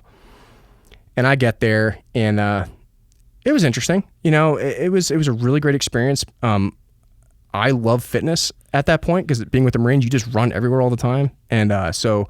My cadets, cadet candidates at the time, they were in the best shape. We were running everywhere all the time. They hated me the entire time I was there. But then after that, they were just like, damn, sir. They're like, my Air Force PT score is way higher now because you made us run everywhere. And I'm like, yeah, well, if we're going to be here and do this, we might as well do it right. We even got T-shirts made. It was you're graduating, basic training graduation T-shirts. And they put me on it. And it was me and my Marpats driving around on a lawnmower running over puppies. Because the one thing that stuck to them was they're like, Like, why do you look so sad? There's nothing sad. You know what's sad? Puppies getting hit by lawnmowers. If you want to think about that, stop look like sad, keep marching. So that's like the one phrase I said during basic training that stuck with them, that Air Force basic training isn't sad. Visual. Yeah, I don't know. I learned a lot of these things from like the Marines, because the Marines have extremely creative insults without actually cursing. Correct. And I picked up on that vibe, and I guess that was like the first thing that popped into my mind was, I can't say curse words, I can't be unprofessional, but I can definitely tell you that puppies getting hit by lawnmowers is sadder than marching on the parade deck for the next 3 hours. All right. And they agreed with that. Yeah, I can support that. I still have the t-shirt, and they even wrote me like a thank you card, which is kind of weird. And then, I told them at the end of their training, I said, if you guys ever have any issues or you feel like something's not right, here's my, find me on the Global. Let me know what's going on. And we should explain to people the Global is basically the military internet server. The military internet server. So they were like, all right, fine. I get an email, probably like September timeframe, from one of these cadet candidates, and they say, hey, Cadet DeRito, just want to let you know that there's a lot of like drinking going on here, and there's a lot of like at the prep school. At the prep school. Okay. And I'm like, God damn it. And I'm like, fine. I call my OSI handlers, because I was now back working for them. Now I'm off my summer duties and whatever else, and things had died down over the summer because I was out of the state the entire time. How would they communicate with you? Email. Purely over email? Through civilian email. So that way it couldn't be tracked on their server. So we'd find a backdoor. We'd email them through these civilian email addresses they would assign me, and then it was a way for the 10th Communications Squadron not be able to track cadet communications with Air Force OSI server. Wouldn't they want to? Oh. See, the thing about Air Force OSI is that I was going to say, wouldn't the 10th Communications, what would be the negative of them tracking that? They didn't know that there were people working for OSI? Correct. Gotcha. Okay. Gotcha. So that's one thing I think caused a big disconnect with my chain of command is no one knew I was working for OSI. And OSI keeps themselves separate. They are above the chain of command, because otherwise how are things going to get properly investigated if there's an influence from the chain of command on investigations of their own cadets, right? Okay, that makes sense. And for me, I could never tell anybody I worked for OSI. That would defeat the entire purpose of me being an undercover informant. So we formulate a plan. They're like, well, we need to find out more about this underage drinking or whatever else is going on at the prep school. Oh, that's right. It would be underage, wouldn't it? Oh, yeah. Yeah. And I'm a senior, so it's like there's like this fraternization thing. Like, you can't communicate with any lower classmen, basically, as an upper class cadet, right? So I'm like, well, I can't just go over to the prep school. Like, why is a firstie from the Air Force Academy going over to the prep school or talking to the freshmen, right? So we came up with this plan of I was going to do a CrossFit program at the prep school. So we got my commander to sign off on it. DeRito, as a Marine Officer Candidate graduate, is now going to lead PT at the prep school because his PT scores were much higher during basic training. So we were able to fly under the radar with that. I meet up with them like once or twice a week in the morning, like 4 a.m. or whatever. We just go run around in circles and do push-ups. It just gave you an excuse to physically go to the prep Exactly. school. Okay. So it seemed legit, right? And I start getting these stories of like, well, this person's bringing drugs into here, and this person's bringing booze, and these kids are having sex and they're getting raped, and all these things are happening. And I'm just like, okay. I'm like, this is going way above my pay grade, like way, way above. So we tell OSI what's going on, and they're like, keep collecting information, keep doing these things. And it got to the point where I stopped hearing from a lot of the cadet candidates because I figured OSI was taking care of it at that point. Like, I just direct them in the direction of where they're going, and then they take care of the law enforcement and Talking about OSI. Yeah, OSI. Okay. They take care of the actual punishment and law enforcement aspect of. So you're a conduit for information for them. That's all it is. I'm just a funnel of information. So we go home for Christmas break, and I come back. And I'm like, oh, things are dying down. I am a couple months out from graduation. Now it's time to play the gray man. I understand a lot of the cadets in my squadron couldn't stand me because, like, there's this Marine guy, all he does is like work out.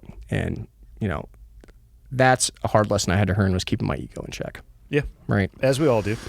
And, 22 years old, you're still a dumbass. So, I go out and this is like probably my favorite story. Is my experience as a cadet with this particular commander. I was getting ready for the basic school, or TBS as we call it. And so I'm like, whatever. I just kept to myself, be the gray man. Just be the gray man. As much as I wasn't at that time, I still tried to be the gray man. Like, I moved my cadet room as far away from my commander's office as possible so I wouldn't even have to walk past his office. Just go to class, go play rugby, work out, graduate. Get to graduation. I'm like, what? It's February, March, April, May. Yeah. I'm 3 months away from like 90 days, right? 100th night had happened at that point. I found out I was getting my Marine Cross commission. I did get my job, and in my backup, if for some reason I didn't go in the Marines, I was assigned to the 352nd Air Commandos as an aircraft maintenance officer in Mildenhall, England. So if I had stayed in the Air Force, I still had a pretty sweet gig. Like, I would have gone to England and like hung out. Okay, cool. So I had my orders, like everything was ready to go. I'm like, 90 days, just make it. So I'd go out and ruck march. I put all my kit on, my Marpats, everything else, my rucksack, and I'd go out and march. And I'm out marching one night. It's like on a Friday night. My commander never let me leave base, so I just subjected myself to personal torture and just work out, watch movies, and hang out. That was my life as a senior. I never went out, never went to bars, never did anything. And all of a sudden, 3 security forces officer cars come flying up the road, lights, sirens, everything. They get out of the car, they get on your knees and drop your rifle. And I'm like, what? Granted, I'm wearing Marpats, but I'm still in a military uniform. Like, and I have a rubber ducky, like it's blue. It's not a rifle. You're talking about a rubber M16 rubber a fake shape. Fake toy that's just there for weight. And also blue means inert. Yeah. A far visual indicator that it's not actual. Well, I guess you could paint a real M16 blue, but you'd be an asshole if you did that. Yeah. It's a far indicator that it's an inert weapon. Yeah, so but these dudes get out of the car and they're like pointing their rifles at me. I'm like, all right, okay, yeah, whatever, dude. And they're like, where's your military ID? I'm like, here. They're like, get in the car. I'm like, okay. And I get all the way back to my squadron. And who called them? We'll get to that. So I get back to like, hey man, sorry, somebody called in to the security forces office, and they said that there was a person in a military uniform with military equipment running towards a cadet chapel with a satchel full of explosives. With that exact terminology, satchel full of explosives. And I was like, who carries a satchel? What is this? What is this, The Hangover? Is it like a mailbag? Indiana Jones? What is this, like Saving Private Ryan? Are we doing sticky bombs on tanks? Like, I don't know what you're talking about. And I'm like, the cops actually apologized. They're like, hey man, we just got a phone call. I can get it. Post 9/11 era, they should probably err on the side of safety. Yeah. And we actually ended up talking about it. Like, yeah, man, we just got back from Iraq. This is our first duty assignment after Iraq. So, we're just doing what we're told and trying to lay low. These senior airmen, right? They're Air Force enlisted guys. So I get back to my room. I'm like, hey, man, you guys have a good night. I'm like, well, I guess I don't have to finish my ruck march. I'm just going to stay in. So I shower up and get back to my room. I get a knock on the door like 2 hours later. It's like 10 o'clock at night now. Bang, bang, bang. And I'm the only one in the room because I'm the only one in the squadron who is a first-class cadet because I couldn't leave. And it's my commander. And he's standing there with the same 2 cops with a K-9 unit. And they say, get in the car. And you could see the airmen behind him rolling their eyes like this. Oh, God. But he's a lieutenant colonel. Mm-hmm. Whatever. Rock, paper, rank. Yep, rock, paper, rank. That's exactly what it is. And like I said, paperwork officer, right? Oh, you were arrested. I wasn't arrested. I was picked up by the security forces guys, and then they dropped me off at my cadet dorm. Like, nothing happened. So we get all the way to the security forces office, and I get brought into an interrogation room. And I'm like beside myself because I'm like, and like that hint of sarcasm of like, you got to be fucking kidding me. Like, where is this going? Where? So those 2 senior airmen are standing on the other end of the table. My commander's sitting there. And now the security forces commander, who's a major, comes in. And they sit there and start screaming at me. What did you think that you were doing on a military base in a military uniform with military issued equipment running around like a madman? And then I turned to him, I said, I'm like, well, sir, if you'd like me to grab my equipment and run on Powers Boulevard with the civilians, you let me know. Probably not the best response. Yeah, that's not going to net the results you're looking for. But at that point, I'm just like, it just felt like pure harassment at this point. Like every open door that my commander could take to crush me with paperwork, he took it. I get it. We didn't get along. He hated the fact that I completed Marine OCS. He hated the fact that like I had an ego about it. I get it. Like that was my personal failure from an emotional standpoint, right? But I even said, sir, I just want to graduate and just never see you again, to be honest. Like let's just leave each other alone. Which is probably what he wanted too, for you to graduate and then never see each other again. And it became his mission to destroy my life after that. And I get back. How did that night end? I got back to my room at midnight. I normally get up at 4 o'clock in the morning. So I'm like, great. I'll just get up at 4 o'clock in the morning, go work out and whatever again. And I get back and, I actually didn't get another LOR, which is surprising. I figured I was just going to get another one, but they actually rewrote the cadet site picture after that, which is like the cadet rule book of the base that said no one can ruck march alone anymore. So I'm like, hey, look, I changed policy. At least I changed something so far. Hopefully we'll change more in the future. Yeah. So nothing happened with that. A month later hits, February hits. And I get another knock on my door. I'm like, all right, it's like after Christmas time. I thought we were good. Like, no. Get in my office. Yes, sir, roger that. Get in the office. This is the same AOC. Same commander. You need to report to OSI. I'm like, okay. I go to OSI and they're telling me like, hey, there's some other things going on at the prep school we need you to look into. Okay, fine.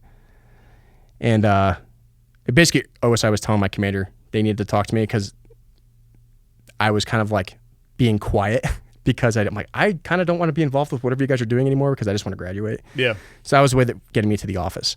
Oh yeah, what did OSI want to talk to you about? I'm like, hey sir, nothing's going on. Like, it is what it is because I can't tell them. About 2 weeks later, I get a phone call and there is a cadet female on the other line. And she's crying and it's like midnight and it's like a Friday. And obviously I'm by myself. Like there's a couple other cadets in the squadron. Everyone's out on the weekend and I'm not. Hey sir, I know I shouldn't be calling you, but I'm in trouble. And I'm like, what's going on? She goes, I know you said if we ever needed help to call you. And I'm like, all right, what's going on? She's like, I just got raped. And now I'm like, all right, well, let's do this thing. I'm like, where are you? She's like, I'm in Denver. I'm at a hotel. I'm with a bunch of other cadets. We're drinking. We're not supposed to be here. We're off. We're not allowed to be out. We're off pass. Like every check mark in the box of things you're not supposed to do as cadet, they were doing. Yep. And I'm like, well, everyone already hates me and I'm already fucking screwed. So fuck it. I honestly felt that it was my duty to go get her. She didn't trust her chain of command. I called the Sexual Assault Response Coordination Center. I called my my victim advocate at the time. And I told them what was going on. And I said, I'm going to go get her. And they're like, okay. And the SARC kind of keeps things separate from the Academy chain of command for that reason. They try to keep things separate. So I grab my truck, I leave base, I go all the way up to Denver from Colorado Springs. I pick her up, I bring her back, no questions asked. I just go, you already have a victim advocate on the way. She got her victim advocate. And I hope she got the help she needed at the time. But, it's really scary thinking about, especially in modern times, what's been going on now is when chain of commands fail their soldiers when they get sexually assaulted. And it gets really scary about like what maybe could have happened if someone didn't go get her. I tell OSI all this and I write this report and they're just like, okay, we need to keep digging on this. We need to find out who was there, who was doing this, who was giving out the drugs, who was in the rooms. So this same person ended up calling me a week later and she goes, the vice commander of the prep school is bringing everybody in and asking them questions about you. Because then they found out like I was talking to the cadet cadets. Like there was obviously the rumor mill got along that. Yeah. Cadet DeRito brought back this person, right? Why is Cadet DeRito talking to candidates? And then they start bringing people in. They start questioning them. And they go, they're telling us to just say that you're a bad cadet. This is the vice commander of the prep school. He's a lieutenant colonel. And I'm like, why? They're like, they're trying to start a frat investigation on you. Fraternization? Yeah, fraternization. Okay. And I'm like, yeah, whatever. I'll roll the dice. I mean, I work for OSI. Like, whatever. I'm not worried about it. They know everything that's going on. So about 4 days later, like the next Monday or whatever it was, I get they're knocking the door and it's my commander. Hey, you need to get in my office. You're being investigated by OSI. I'm like, yeah, sure, got it. I'll report down to OSI. I go down to OSI. Same agent, same guys I've been working with for years. All right, DeRito, tell us everything that went on. You got it. Write like an 11-page statement. I get there at 4 p.m. They buy me dinner. Got my standard, double Whopper with cheese because I'm broke. I'm a cadet. They took all my pay anyway, so whatever. OSI bought you dinner? Oh, yeah. Bought me dinner, hanging out. And we're just very casually, these two agents, we're just hanging out, talking like we have been for the months I've worked for them. And we're going over every detail, every cadet, every phone contact I've had, every email, what happened that night in Denver, where we thought the alcohol and the drugs might have been coming from. And they're like, great, awesome, man. We're going to take this. Well, we got to get you out of here soon, man. It's like 11 o'clock at night. I got class the next day. I'm in the room by myself for like an hour and a half. Now it's like 11:30 at night. I'm like, okay, whatever. And they come in. Hey, everything here looks good, but you forgot the part where you like were having sex with like cadet candidates. And I'm like, yeah, because it didn't happen. And you guys know this. They're like, well, here's the problem. We got 5 statements saying that you did from all these people at the prep school, and you have no alibi to that because you were by yourself. And I'm like, yeah, you guys know these things. Like, I even told you they were trying to launch a frat investigation before this even happened. You guys knew that this like so-called commander's investigation from the prep school was coming before it even happened. They're like, look, man, we can't blow cover about all the investigations we're doing. We can't just start telling everybody what you've been doing because we need to keep going with this because they haven't made any arrests yet. And I'm like, okay, so what do you need me to do? They're like, look, frat is frat. Whether it's sex, whether it's you talking to a lower enlisted person, that's how the UCMJ reads. No, it doesn't. Exactly. I have no lawyer. I'm not being read my rights. I don't know what's going on. And I trust these people unfortunately, I trusted them. I didn't know anything. And these guys have always gone to bat with me in the past. And I thought what we were doing at the academy was a good thing.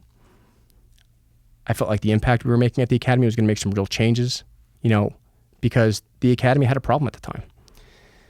And they go, look, forget this 11-page statement you wrote.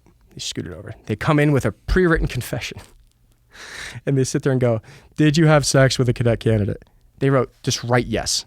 All you got to do is write yes. We're going to go to the superintendent's office. You'll be good to go. You might get late grad. It's an Article 15, dude. Like, it's not a big deal. Just sign it. You're good to go. And I'm like, so if I sign this, like, you people are just going to leave me alone? Because now we're like, what, 2 months out from graduation maybe? I don't care. Please, for the love of God, just leave me alone. I don't want to be involved with this stuff anymore. I'm done. I'm burned out. I write.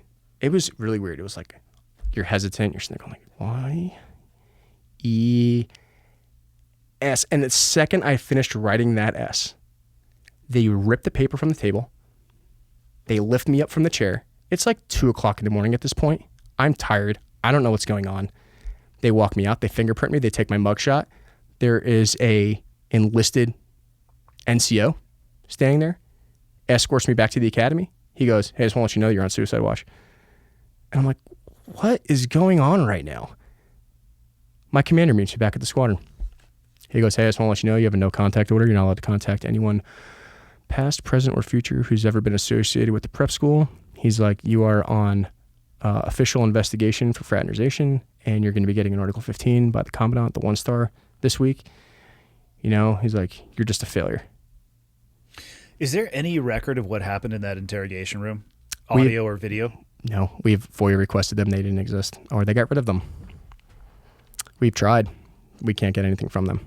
And it blows my mind. Like, looking back on it now, knowing what I know about the UCMJ, criminal investigations, interrogations, I didn't know what was going on. I was completely taken advantage of. And it was a way for them, all the sexual assaults, all the investigations that I had been doing, it was a way for them to put them all under the rug and just focus on me. Who's they when you say they? The chain of command at the Air Force Academy. The Air Force Academy found out that all about all my investigations. And prior to you sitting in that room? Yep. And they were pissed. They're like, why is this cadet working with OSI? And he has like 30 generated reports he's sent to OSI, like official MFRs. And I have a lot of them still, all the investigative work I was doing. And it made him look bad. All these cadets under criminal investigation, some of them might have been athletes. Some of them, might have, worked on whatever, the flying club or whatever it was. I mean, all races and faces were involved with this. There was not one section of people or population at the academy that was immune from committing sexual assault or crimes, unfortunately. But it was our goal working for OSI is to make sure these people don't become officers.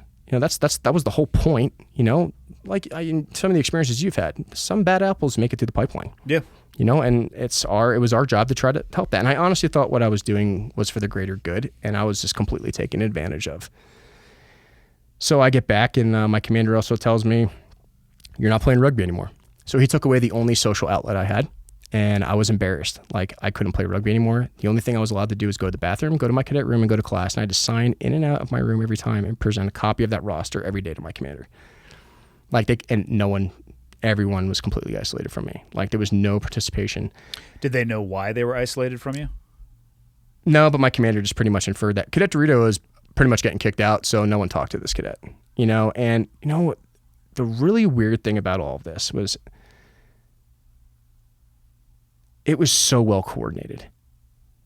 From the time that I was asked to go down for that interrogation, that I completely thought, like, I was just like, here's my typical report. I'm going to leave. See you guys later, like I normally did.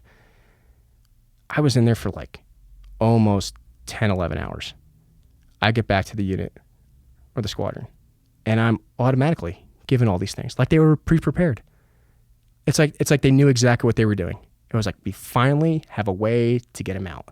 We finally have a way we can hammer his ass, because between the ruck marching, between, misuse of government network, whatever it was, we finally have something to pop his balloon and make sure he never becomes a Marine. And I honestly thought that I was going to graduate. So my biggest mentor at the academy at the time was a colonel. He was the Department of Aeronautics and Astrophysics or whatever. And I said, sir, I'm going to be honest with you. What do I have to say in this Article 15 reading? What do they want to hear? I mean, I'm at a loss. Just tell me what I need to do. He goes, Cadet DeRito, just be honest. Like, just take responsibility for everything you did and did not do. All they want to do is hear you take responsibility so you can move on with your life. And then MCDP1 comes off my mind again. Oh, Marines need to learn from their mistakes. They must, learn from that to be better Marines. Thinking that trying to combine Marine doctrine with Air Force philosophy was not a good idea, right? So I go in there to the 1-star. I said, sir, I take responsibility for everything I did and did not do. And I'm just ready to be a Marine officer and move on with my life. I'll accept the Article 15. I'll take it. I should have went to trial by court-martial, 100%. I mean, that's what I should have done. I had terrible legal advice. I was assigned an area defense counsel, which is like your military-appointed lawyer. And it was like a paperwork. Oh, okay. Well, you're accused of fraternization. And what you could do, just accept it, sign this, fill out this. Yeah, you're fine. It is what it is. I had no idea what I was doing. And I was a cadet. I couldn't afford a lawyer. I couldn't afford anyone to actually review what was going on with me at the time. So I did that. And we get to the next week after that. Now we're 2 weeks out from graduation at this point. Cadet DeRito, I'm going to need you to go take a psychological evaluation. Otherwise, if you don't voluntarily take it, I'm going to direct a command-directed medical review board on you. I'm like, okay. So that initial psychologist I went and talked to after I'd gotten sexually assaulted, I go talk to him. I'm like, sir, you and I both know they're just doing this just to try to find a reason to kick me out. And he goes, just go take the test. If it comes out negative, I'll tell them to leave you alone. They're just trying to find paperwork to follow you. They're just trying to do whatever they can. I'm like, okay, fine. So I agree to go take the test. And I go to the cadet hospital. I meet up with like some senior airmen. They sit me down in front of a computer. They have me click through this test. Okay.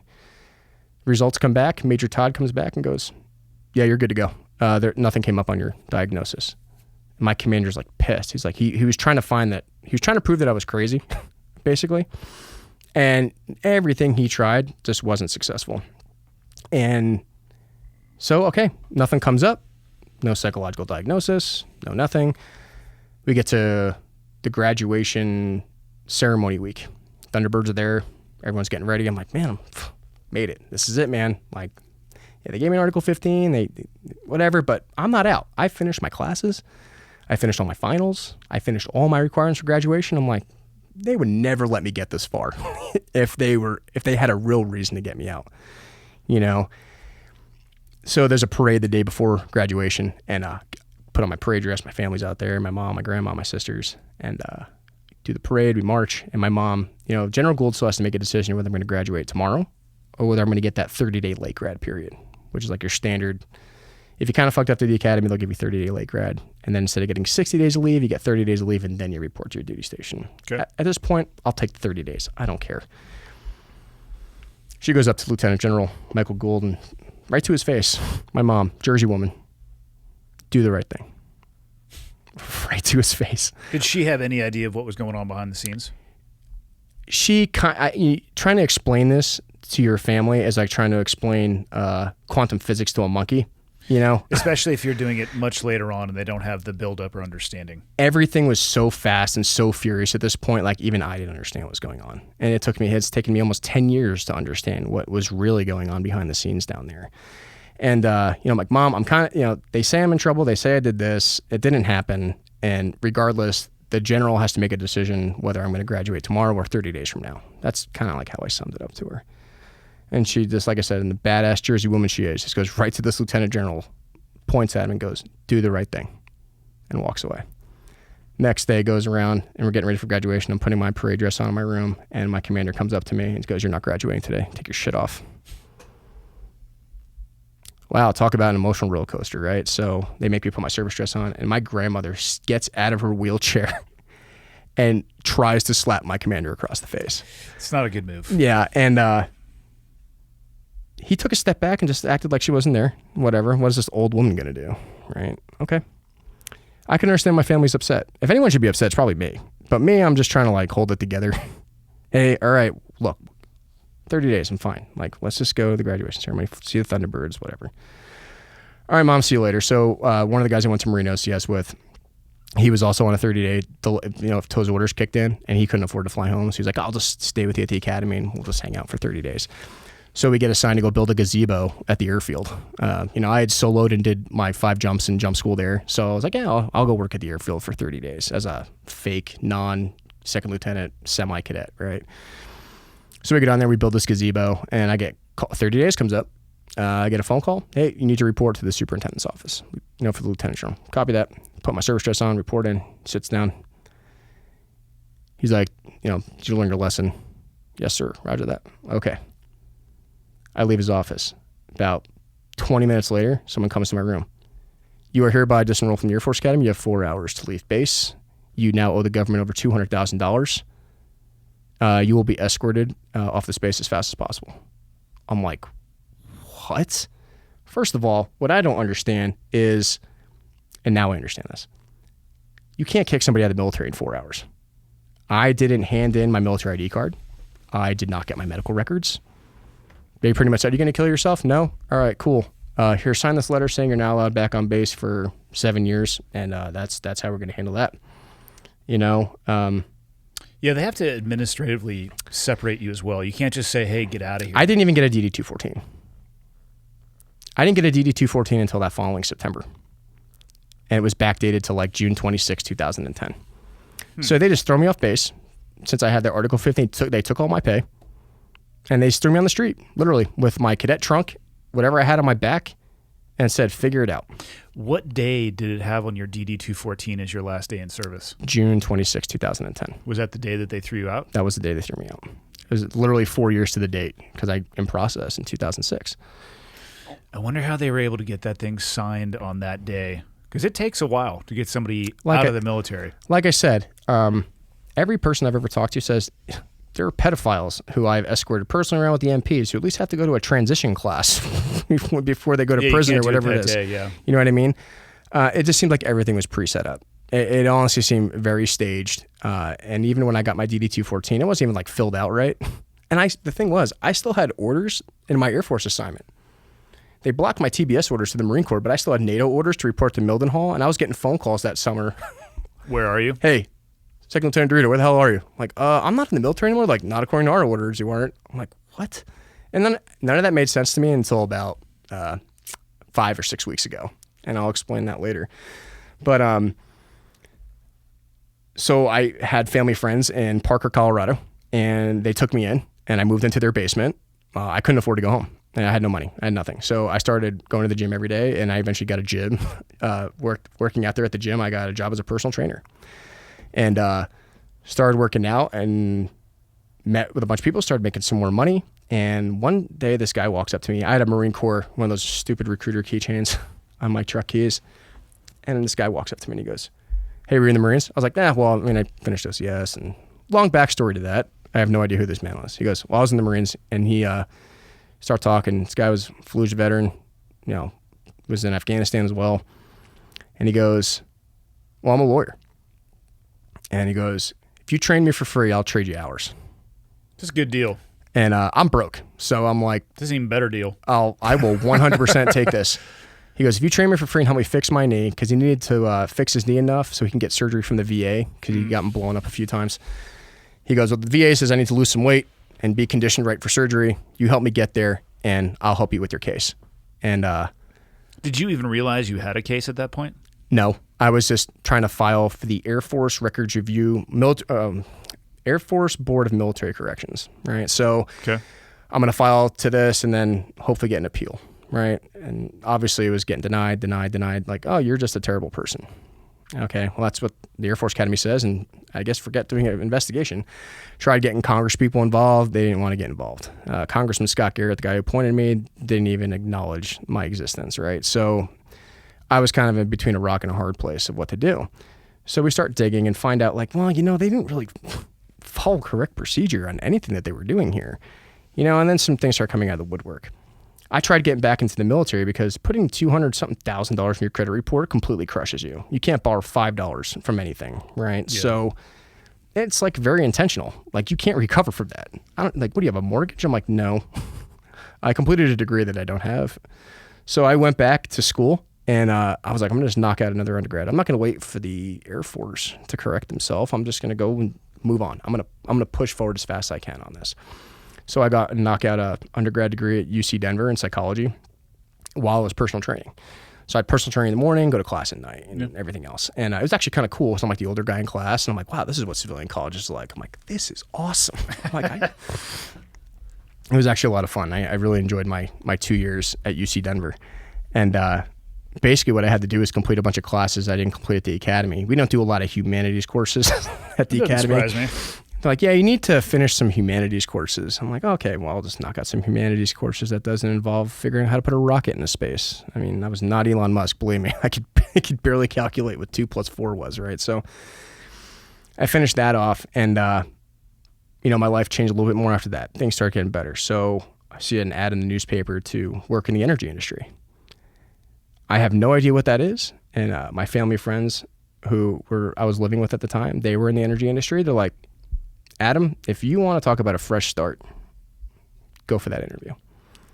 And I go for this interview for this company, and they sit me down. Do you have any experience? Nope. Do you know what this is? Absolutely not. Do you know what? Welcome aboard. Do you even know what you're trying to do? And I'm like, can you handle being with a bunch of guys in the middle of nowhere in really bad weather conditions? I'm like, sounds like the military. They're like, you're hired. Yeah, welcome aboard, sir. So overnight, it was like $15,000 a year to way more than that. And I'm like, I finally have the money to go hire a competent legal team. So Mr. Greifey is still on my case. He's still my main lawyer now. I hire an NSA whistleblower guy named Herb Rubenstein in New York. I start my master's program immediately. And I'm like, well, if I'm going to be doing this type of work, I want to get a degree in that. So I got a Master of Science specific to the energy industry. And it was a great experience. I actually was like learning stuff instead of like drinking from a fire hose from both ends at the academy. Now I'm older. I know how to write. I know how to, understand what I'm actually doing. And 2015 rolls around. I have my master's done. I've been in the energy industry now for 3 years. Things are going really well on that side. And I'm like, I'm going to give this military thing one more shot. None of the Navy, Marines, Army, Air Force guys are like, we're not touching this. This is signed by the SecAF, bro. You're going to have to go figure this out. And your DD-214 was the honorable... General discharge under honorable conditions, right? They're like, okay, look, your discharge isn't bad. Like, we can get you back in. But the problem is, to override this, we have to go above the SecAF because it was signed by the SecAF. Yeah. Who was classmates with the lieutenant general, who was a superintendent at the academy. And this is where that, good old boys club thing unfortunately comes into play. So I know a lot of people give shit to the National Guard. I walk over into their office and I'm like, here's my stuff. I tell them the story I just told you and they go, you're that like DeRito guy. Like, we've heard about you. My first public thing I went with the news was with Dave Phillips, and I guess I have to backtrack a little bit on that. In 2013, the undercover and informant program became exposed at the academy. Okay. By another informant. His name is Eric Thomas. And I'm like, this guy had the same exact OSI handlers I had and took over all of the cases I was working on after I left. So he had the same OSI handlers. So my cases never got finished, right? Mm-hmm. They were all under, so I left. So they did nothing with what you started. They were trying to, but they couldn't complete the investigation because I was gone. And all those cadets were now moving to their next class year, right? So it's kind of like we're going to lose it in the fog of war, so to speak. So once the next year started, they continued following on with those investigations. And Eric Thomas was investigating the same exact cadets that I was investigating at the prep school and the Air Force Academy with the same exact OSI handlers, which was weird. And Eric blew the whistle on it? Yeah. Why did he decide to come forward? So he came forward because he had the same exact situation as me, but I thought I'm just going to go through the appeals process. I'm not just going to go to the media. No one cares about my story. And they didn't. You know? They were trying to railroad him out as well? Oh, they did the same exact thing to him, except they kicked him out 6 weeks before graduation, and he couldn't finish his degree. Fuck. They think they learned their lesson from me. They're like, this kid, we let him finish his degree. What did he get kicked out for? So he was kicked out, I believe, for demerits.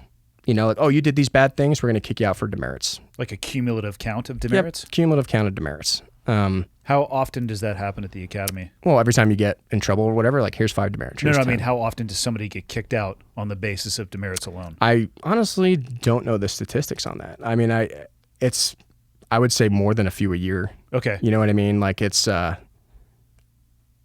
So they would basically classify that as extremely poor performance. Is Sure. What that would end up Sure. looking like. You know, and I can't speak to Eric's case personally. Sure. I'm not him. Me and him have been in contact over the years because it is really odd how closely connected our cases are. How they mirrored. So he went to the news. Yeah, he went to the news. I'm like, I need to call that reporter. I was involved in Operation Gridiron, which people can look up online. It's he went on ESPN and did this little video short, and it's like, yeah, that's what happened. That's exactly what happened. It's Operation Gridiron. The agents that handled Eric and I were removed from the Air Force Academy on an investigation, and they were sent to God knows where. And a new OSI handler, Eric Enos, took over for Eric Thomas at that time. Are the OSI investigators, are they in the military or are they civilians? They're in the military. Okay. Yeah. I believe Mike Munson was a tech sergeant and Dave Szymanski was a captain at the time. So things just start getting weird. I'm like, wait a minute. This isn't just me. There's more people involved. And then Eric starts getting contacted by people. Hey, I was working as an informant too. Soon we start discovering that there was a large ring of informants and we didn't know about each other at all. Probably by design. By design. Yeah. You watch enough of these crime shows after a while, like, oh, all this stuff is starting to connect the dots. Now we're starting to connect the dots. Something's not right. They all go public. They all start trying to talk about what they're doing. And the Air Force Academy denies, oh, that's not what it was. Oh, you know what we're going to do to solve this problem? We're going to disband OSI at the Air Force Academy and just move it to Peterson Air Force Base Academy, Peterson Air Force Base in the Springs. So what you did is the people who were finding all these wrong things at the academy, you got rid of them so they can no longer investigate at the Air Force Academy. Well, that's convenient. Bam, another sex assault scandal hits the airwaves. So Dave Phillips, who has been writing a lot of articles on Eddie Gallagher, was my first reporter who reported on my case. And I told Dave all of these things. It goes public in the Gazette. He was working for the Gazette at the time before he moved to I think he's New York Times now or whatever it is. I believe so, yeah. And we get a little bit of traction, but they're like, nobody cares about your sexual assault. No one cares that you reported rape. No one cares that you worked for us because you're a guy. And I was like, okay. And but then I start getting contacted by other cadets at the academy. Hey, you worked for OSI. Can you tell my story? And these are cadets that are currently at the academy.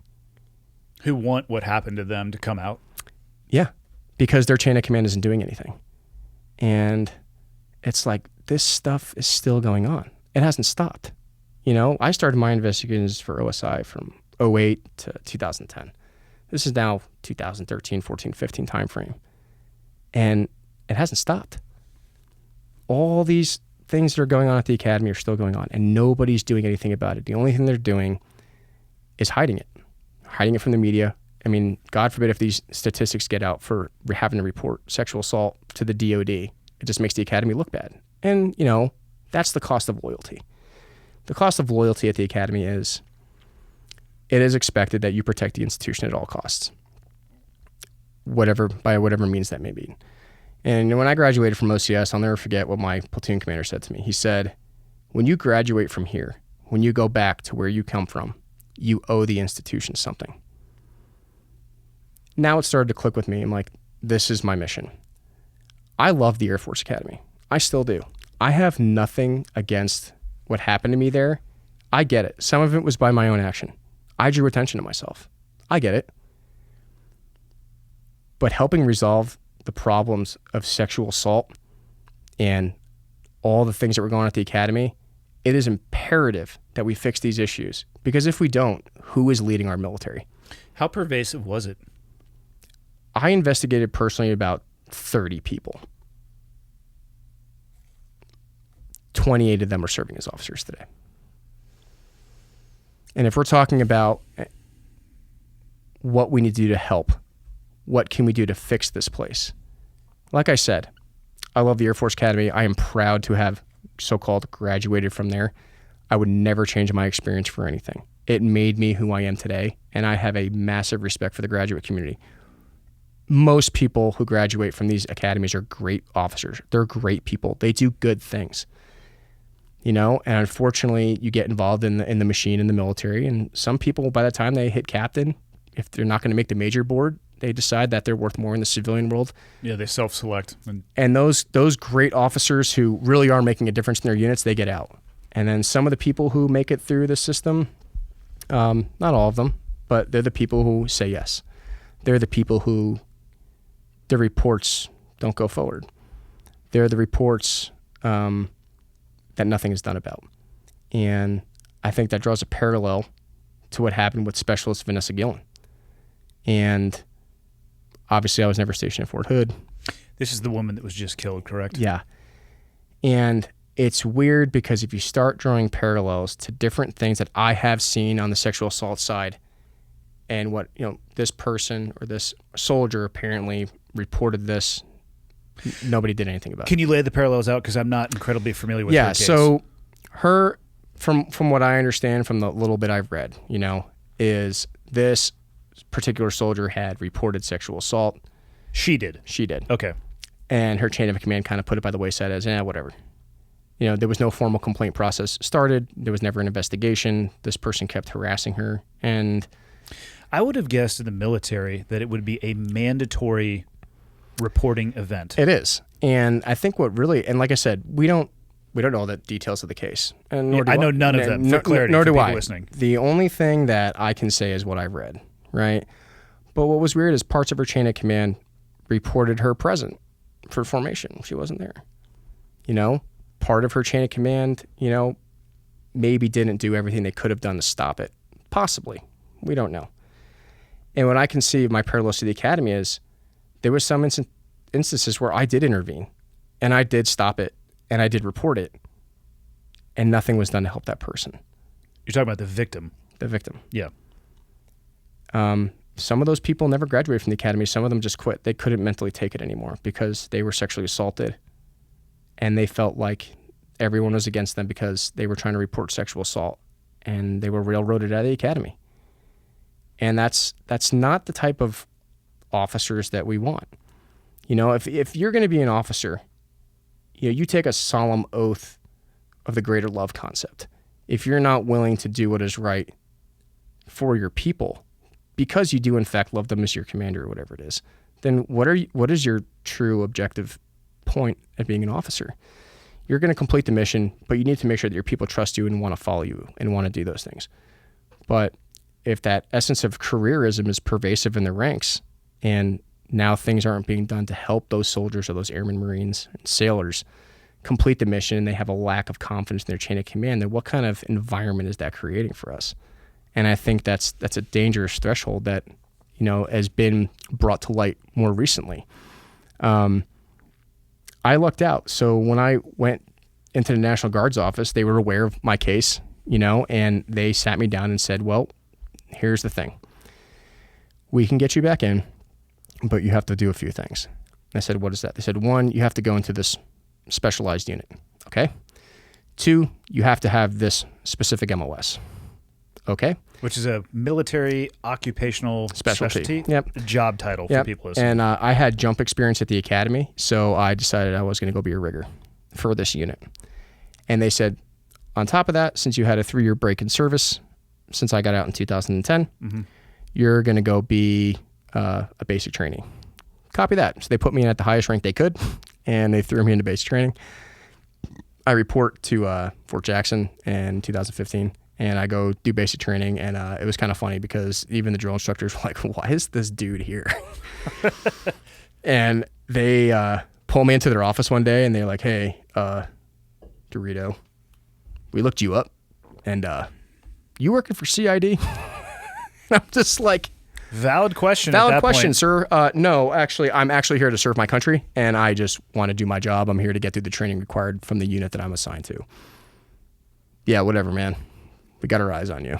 Copy that, Staff Sergeant. Whatever. Cool, man. And Let's just drive on with our fucking yeah, we don't day. care, man. It's basic training, man. They don't Yeah. care. It's a factory down there, right? So I go to airborne school, and because my wings from the Air Force Academy don't count in the real military, even though you did 5 free fall jumps, they don't count in the Marines. And the Free fall Army. jumps or static? Yeah, line? free fall.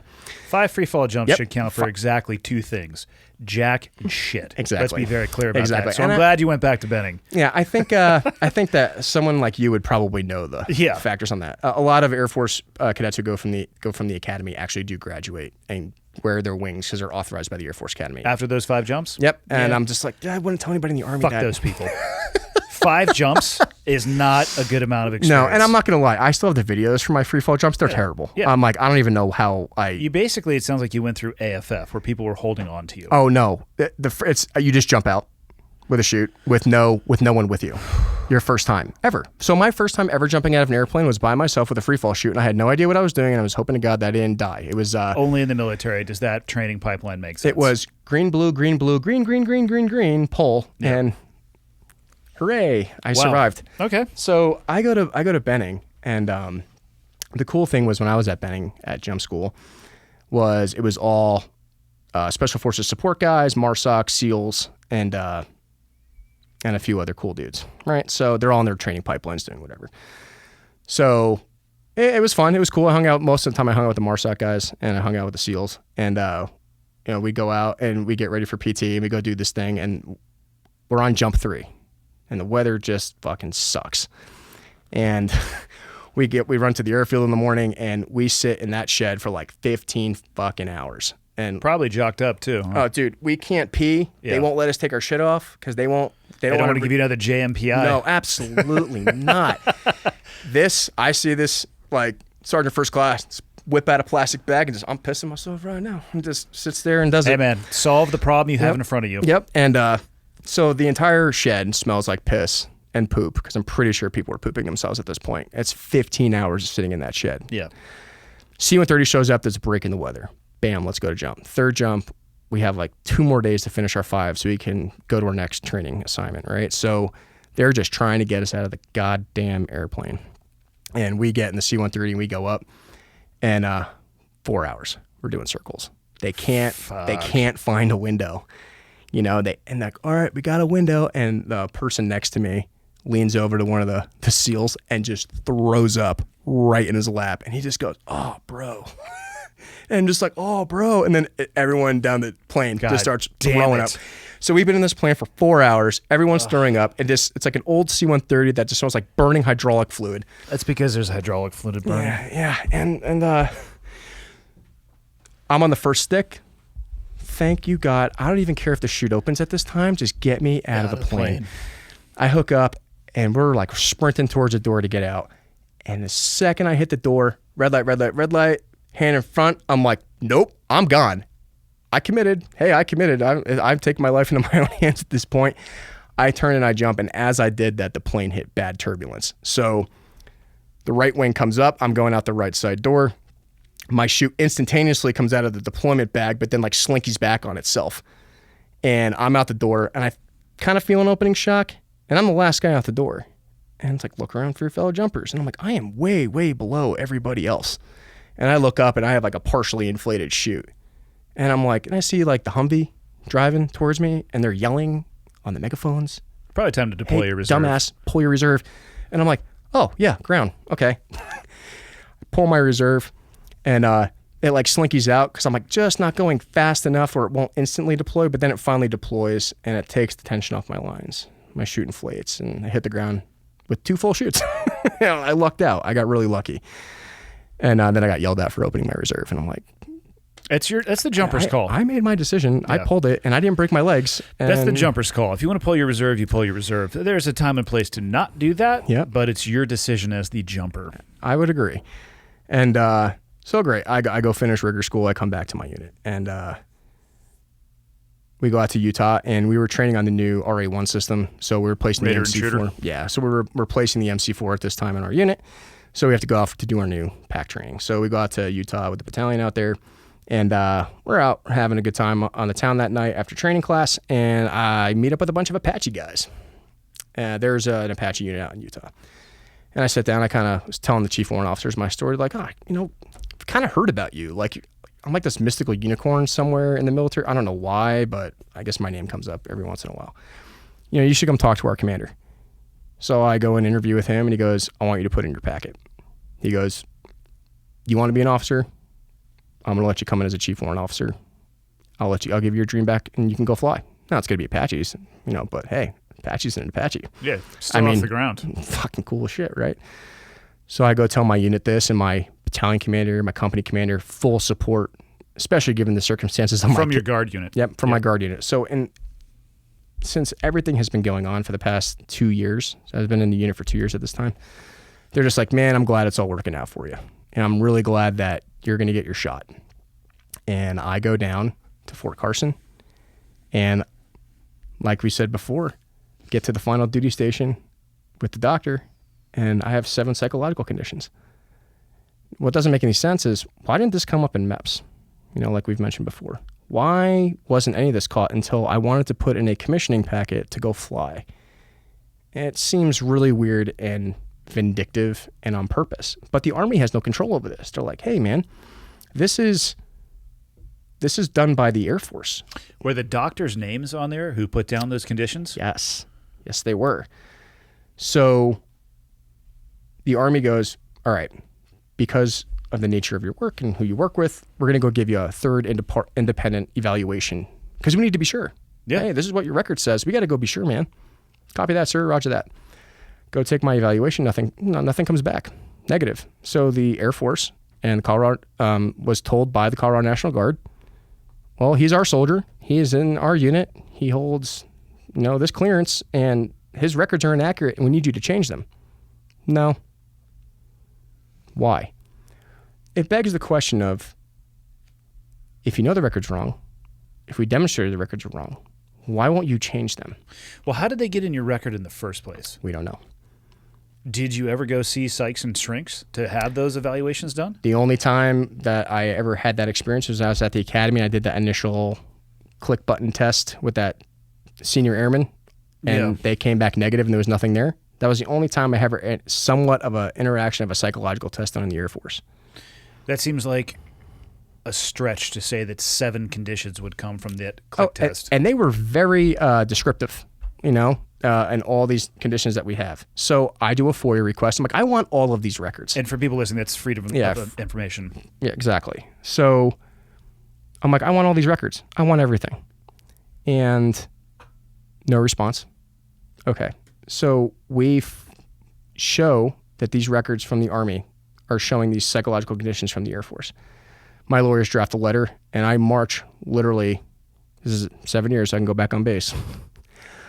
Put my uniform on, I march right into the superintendent's office. And I said, you are being given this letter, and what it states is, we know that you falsified my medical records. Now, the guy you're talking to obviously was not involved with this. No. Okay. It was the vice superintendent at the time. We are aware that these medical records have been falsified. We are requesting that be changed. And if you comply with that order, also from the request of the National Guard, we will not file a federal lawsuit. And 2 weeks later, we get a letter back. No. Weird. Interesting. It doesn't make any sense. And we're like, why do you guys want to fight this? Like, granted, I understand my story at the academy. It's confusing. It's not pleasant. Most people could care less. Let's forget about all of those things. The fact of the matter is that my medical records were falsified. There's no refuting it. They're in black and white with names, dates, and timestamps. And the thing to make it worse is that those records were date and timestamped a year after I was discharged from active duty. What? Exactly. They were making entries in your medical record a year after you had been discharged? Yes. Okay. And I can prove it because I have them right here. I don't doubt it. Yeah. Now it's starting to make sense why I was pushed out so fast. I was given 4 hours to get off base. I was never given my records. Nothing. I was given a DD-214 that listed 26 June 2010. My medical records were modified in 11 June 2011 without my knowledge or anything, even a phone call. Are they saying that you saw a doctor in 2011? They were saying I saw that doctor, and not only did I see her, I saw her at Fort Carson, which is an Army base. That's impossible. I was never stationed at Fort Carson. Does she even actually exist? Have you tracked that down? So we did look up her medical license. We need to find who this person is. Yeah. Dr. Kristen Nicole Henley Price did not have a medical license to practice in the state of Colorado until 2012. What the fuck, man? So this person, who I have never met, I have no idea who she is, went into my medical records a year after I was discharged, lists 7 major psychological disorders without a medical license, and I did not even find out about this until I tried to apply to be an Apache helicopter pilot in 2017. Was she working on Fort Carson in 2011? No. She was an Air Force doctor, apparently, or maybe an Air Force doctor in training. We don't know. It's a hard pill to swallow. And like I said, you can take everything that happened to me at the academy, sexual assault, whatever, you could throw it out the window. What it comes down to is a person who I had never met, who never properly diagnosed me, who didn't have a medical license, put in detrimental information that prevented me from commissioning and flying. And does the government admit this? Yes. That's where it gets even worse. So we applied again to the Air Force, Military Records Review Board. We have the evidence. He doesn't have these disorders. The Army fully supports him. He's serving in this unit, so that he definitely can't have those disorders. And this unit wants him to go fly. And the only thing that's stopping him is the Air Force. Because Fort Rucker's not going to take me with the even though the Army's in full agreement. They need them to be taken off. Yeah. So we file with the 10th District Court. We file the federal lawsuit with the 10th District Court. And they came back with a motion to dismiss granted to the Air Force Academy. And they said, because there is no rule, procedure, or law defining if the U.S. military can or cannot change your records as a civilian, and there's nothing to rule on, we are not going to rule on it at this time. And that sounds like an incredibly legalese answer. That is incredibly scary. 2 weeks after that motion to dismiss was granted, I get my FOIA request after 3 years from the Air Force Academy with my medical records. Not only does it list that the date and timestamps even in more detail about how she changed it, the entire narrative of these psychological things is not an actual psychological evaluation of me. It's simply my commander's words. My commander stated that apparently the reason why I was given that initial test, right? Well, Cadet DeRito wants to join the Marine Corps, join the infantry, and go kill people. So we're going to make him take this test. And I'm like, well, that's funny because I never wanted to join the infantry. I had an air contract. So right then and there, we know that, someone's putting words on paper in this thing. And that was for the reason to take that test. But even after I had taken that test, it shows in the chronological sequence, there was no diagnosis at all. Even the Air Force Academy said, yeah, there's no diagnosis from your official cadet record. But then you look at the next page and you flip through it and you go, 2011, mental diagnosis on XYZ. And not only that, I'm listed as a major as my rank. That's awesome. Do you get any back pay for that? See, that's why I asked. So right here it says Adam DeRito, rank major. And then right after that, it lists all these false diagnoses.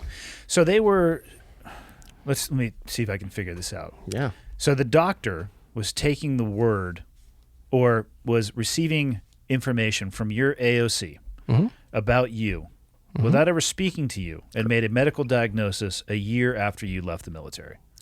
Correct. What's even more odd to me about that is that I can't imagine that your medical record was at the top of some pile a year after you had been gone. Because it's a machine, right? Exactly. They have a whole class after class after class. Exactly. And that's the really concerning part is I don't know who this doctor is. Who is she? And better yet, Have you been able to find her or tried to like find her in person? So we were able to find her with a private investigator, and apparently she's stationed down somewhere in Texas. And when we originally served this lawsuit, I had the sheriff's department server at her house. And she got really scared, from what I was told. And she initially contacted the U.S. Attorney's Office and demanded protections as a government employee. So my case went from Adam DeRito versus the United States Air Force Academy and John Doe's 1 through 50 being the people that may have been involved in my investigation, Okay. to Adam DeRito versus the United States of America, which is ridiculous because I love this country. There's nothing I would want to do more than be involved in a court case. That's an with them. interesting move, though. It's interesting how everyone involved in my case has demanded protections from the U.S. Attorney's Office at this time. They won't talk. For example, that vice prep school commander, who I know influenced unlawful command influenced his cadets to say these things or write those statements against me. We offered him an out. Tell us who told you to do that. Tell us who told you to write those statements against this cadet. We told this doctor. Who told you to change the records? I know it's not you. We don't even know each other. You know? Who is involved? Who else is involved? No one will talk.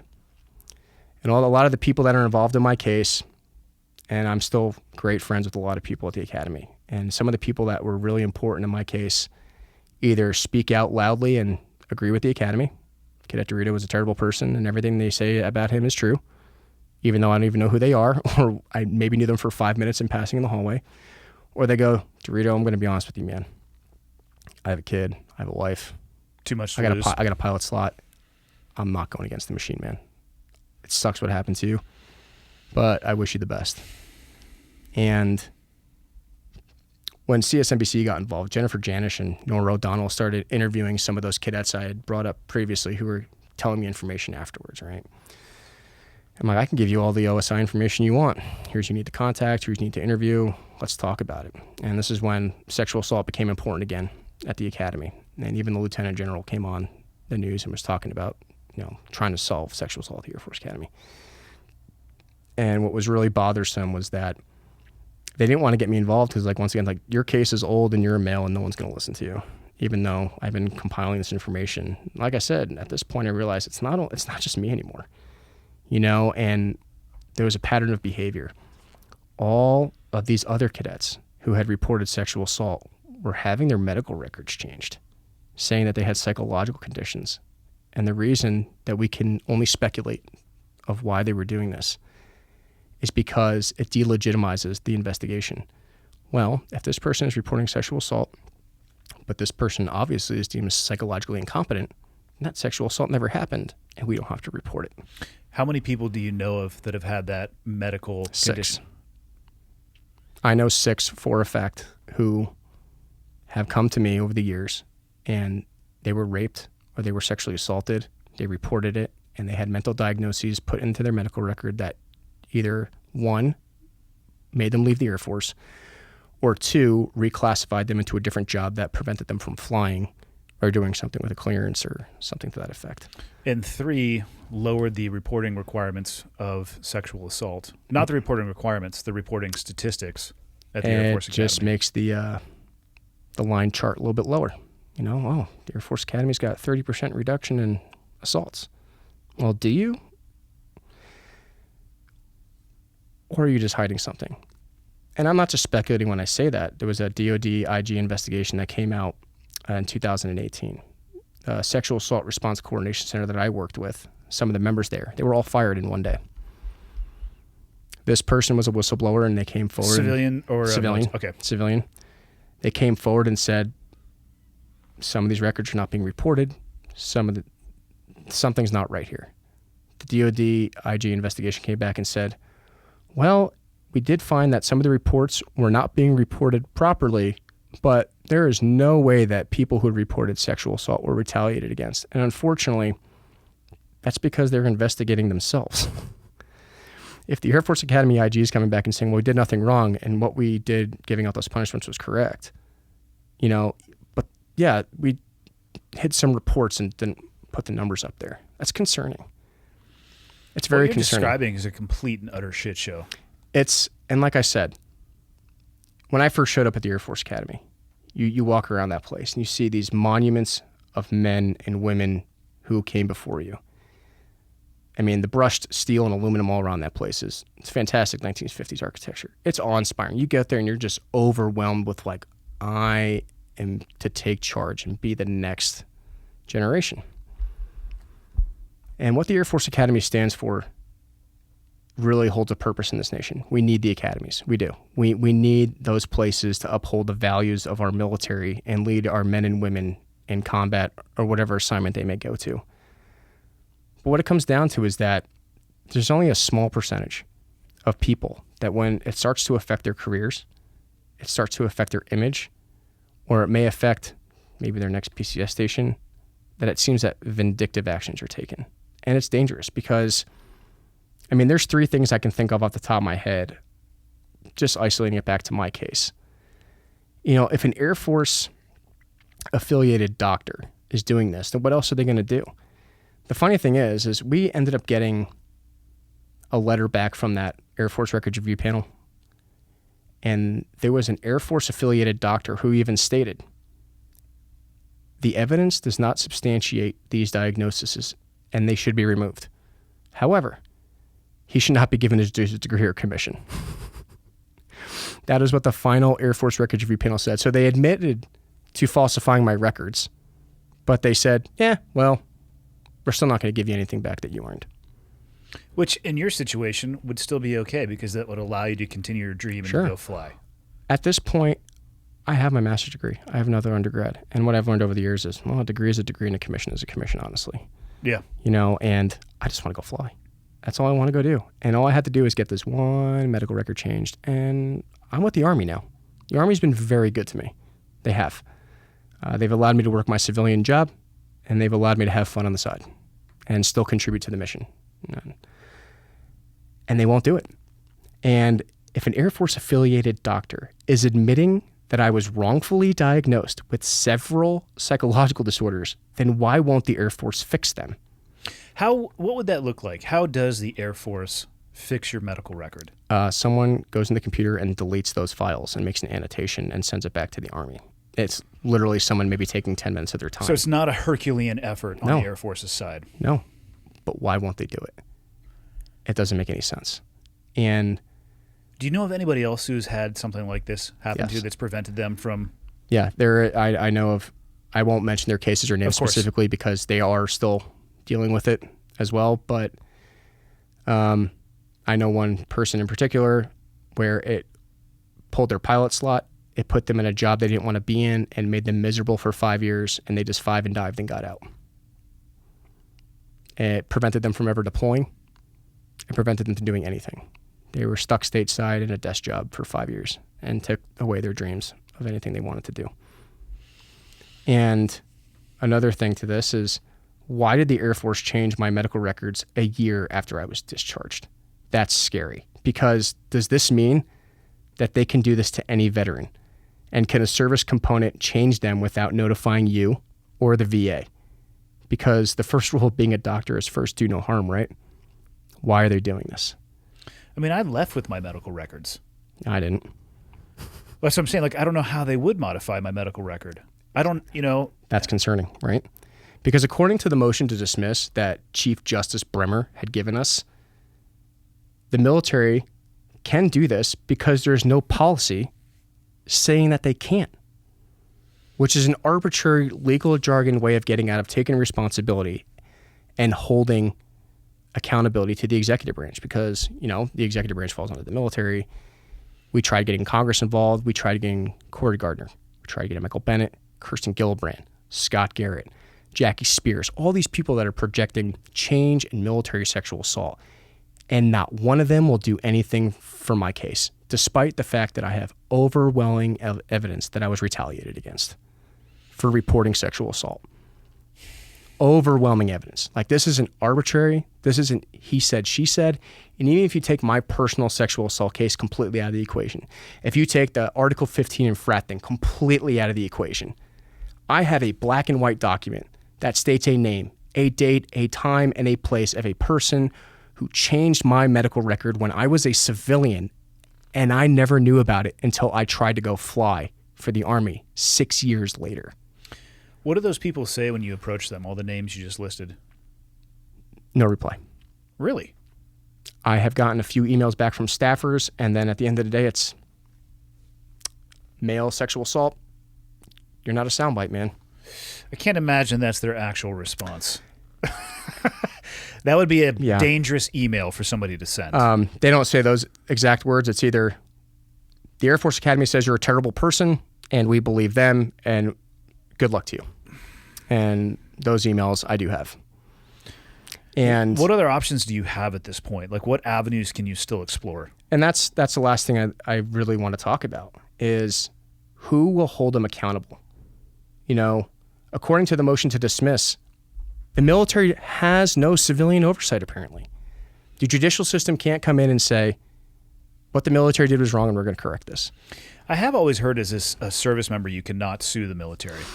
And that comes from the Ferris Doctrine. And the Ferris Doctrine has been made in my case as a statement saying, well, there was medical malpractice, we're not responsible. And according, I believe it was Sergeant First Class Steichel.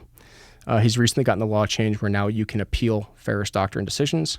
Interesting. Yes. Good on him. Very happy for that law being passed. And now you can file medical malpractice claims against the military. But they are still being handled internally, which you're just going to get stuck in a quagmire of paperwork and whatever else. We did file a petition with that section of the military now. Obviously, we haven't heard anything back. But then it comes into, is the military just going to do whatever they want? And apparently the courts and the legislature are not going to get involved because the military is projecting this, that it's going to harm, undue influence in your chain of command. And, it's going to disturb the ranks. If you successfully sue the military, then everyone's going to sue the military and it's going to get rid of good order and discipline. I would disagree. I would disagree too. I think the number of people who would actually have a suit against the military is very, very, very small. But the people that do have a suit against the military have so for legitimate reasons. Absolutely. And like I said, after all these years, after 10 years, the only thing I've ever wanted to do, and I still do, is to serve my country. I'm not asking for much. Only thing I've asked for is someone to care. Is for someone to sit there and go, well, maybe we should just change his records and let him move on with his life. I've never asked for anything more than what I've earned. And the last avenue we have right now is we're going to the 10th District Court of Appeals. And there's two ways that can go. The 10th District Court of Appeals can come back and say that Chief Justice Bremer was wrong in his decision and that the judicial can get involved, even though the procedure may not be specifically listed as in, well, we don't have a law that says we can't falsify your medical records, so we're just not going to rule on it. That seems like a very dangerous precedent. Very dangerous. And like I said, who are the people that can afford to do this? I have been blessed and I've been very fortunate that I have had a very successful career in the energy industry.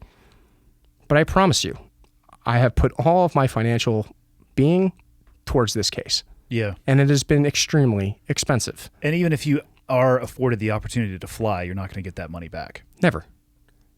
And we are just hoping that we are going to help set true case precedent that says the military does in fact have civilian oversight. That they can't just do whatever they want because someone might have had too big of an ego and made those mistakes when they were younger. Right? Like I said, I'm not perfect. I made my mistakes. And we all did. And I regret those things when I was a cadet.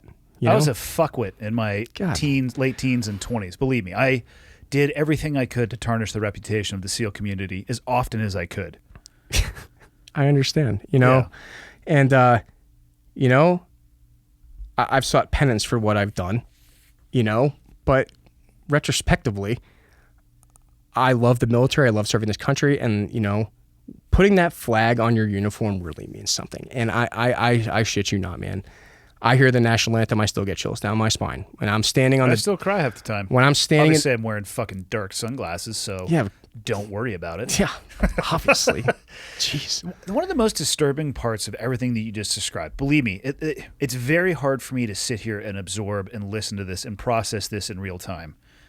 Like I'm gonna have As with most people. I'm gonna have fucking follow-up questions for months on this. Please do.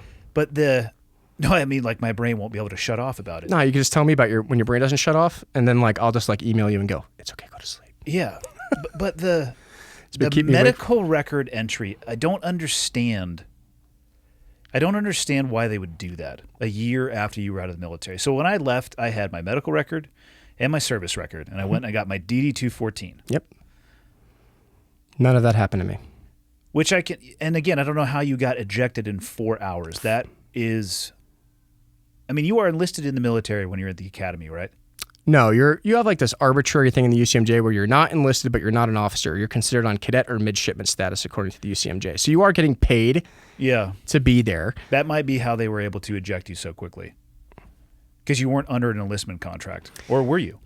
Well, you are under a contract. Okay. So you do sign a contract when you get there, basically saying that if you don't complete your 4 years or you don't do your 5 years of mandatory service afterwards, you owe X amount of dollars back, right?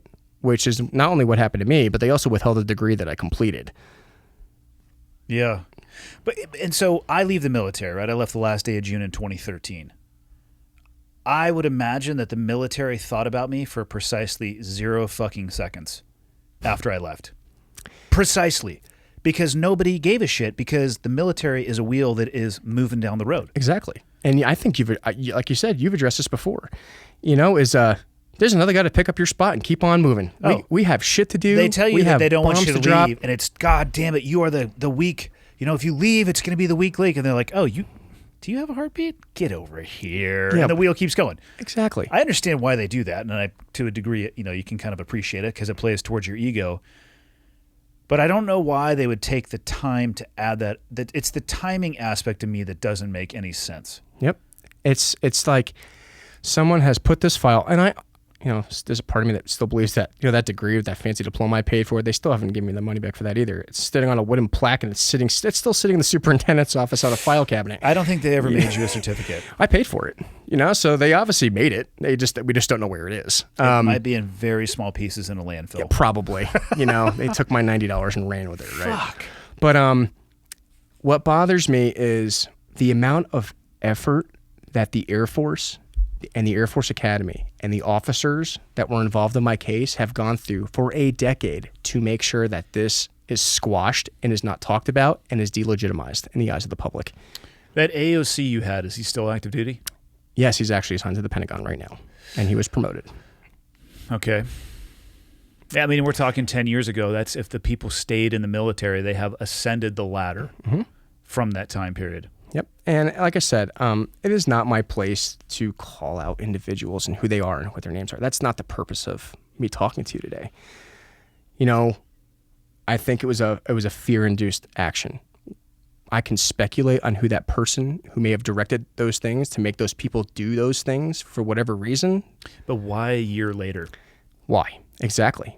We don't have answers Had you to that. communicated with them in that year since you had left, or were you just moving forward, trying to continue on your life? Yeah, that's it, man. I moved on with my life, and I was like, all right, I will follow the correct procedure. I will fill out the paperwork to make an appeal to the SECAF whenever I can find the money to do that. But for the most part, I left. I didn't even go back down to Colorado Springs until maybe 2014. That's 4 years. I stayed north of Denver. Yeah. In my own little world because I didn't even want to go back down there. What are your options if the 10th Circuit appeals does not go your way? Supreme Court. And this is the strategy of the military and the Air Force and the U.S. Attorney's Office. They know it costs a lot of money to go to the Supreme Court. And they know they can just wait me out. They're like, he'll run out of money eventually. He'll lose his support base. And he will go by the wayside and disappear. After our last motion to dismiss, the 10th District Court came back and they actually mandated mediation between the Air Force Academy, and myself. Really? Yes, which is weird because they granted the motion to dismiss, but they still granted... And basically said you guys need to sit down and talk. Right. And what was weird was... Did you guys do that? Yeah. And here's the thing. I can't talk about specifics. I'm not allowed to. Like I said, I asked for nothing more than what I earned. I'm like, look, I'll go away. I have a career in the Army. I plan on commissioning in the Army. once this gets fixed. Whether I fly or not at this point, it's hard for me to give up 60% of my pay to go back and go fly, to be honest, at this point. I do, fly a little bit in the civilian world still, belong to a flying club. Yeah. Keep the adrenaline going every now and then. And I jump out of planes once a month. So whatever, I have a great fiance. She's been massively supportive of me over the years. One of the reasons we haven't gotten married yet is because of this case. And this case is very expensive. When you get a $15,000 legal bill and you're like, well, guess I'm not flying this month or doing anything. Yeah.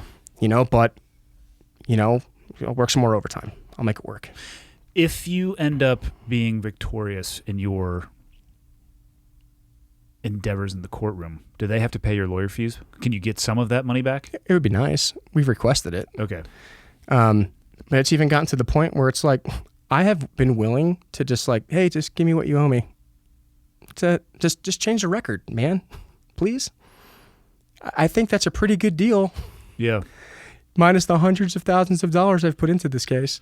Who showed up from the Air Force at the mediation? At a broad level, you don't have to give me names. Yeah, I'm curious who they would send as a representative. So it was the U.S. Attorney's Office representing an unnamed person in the Air Force, and I can only imagine who that person was. And, they talked to us for about an hour. We listed the case, the precedent, everything's going on. They go back, they talk to them for like 3 hours. And they come back, we're like, wow, they talked to them for like a long time. Hey, maybe this is going to be behind us.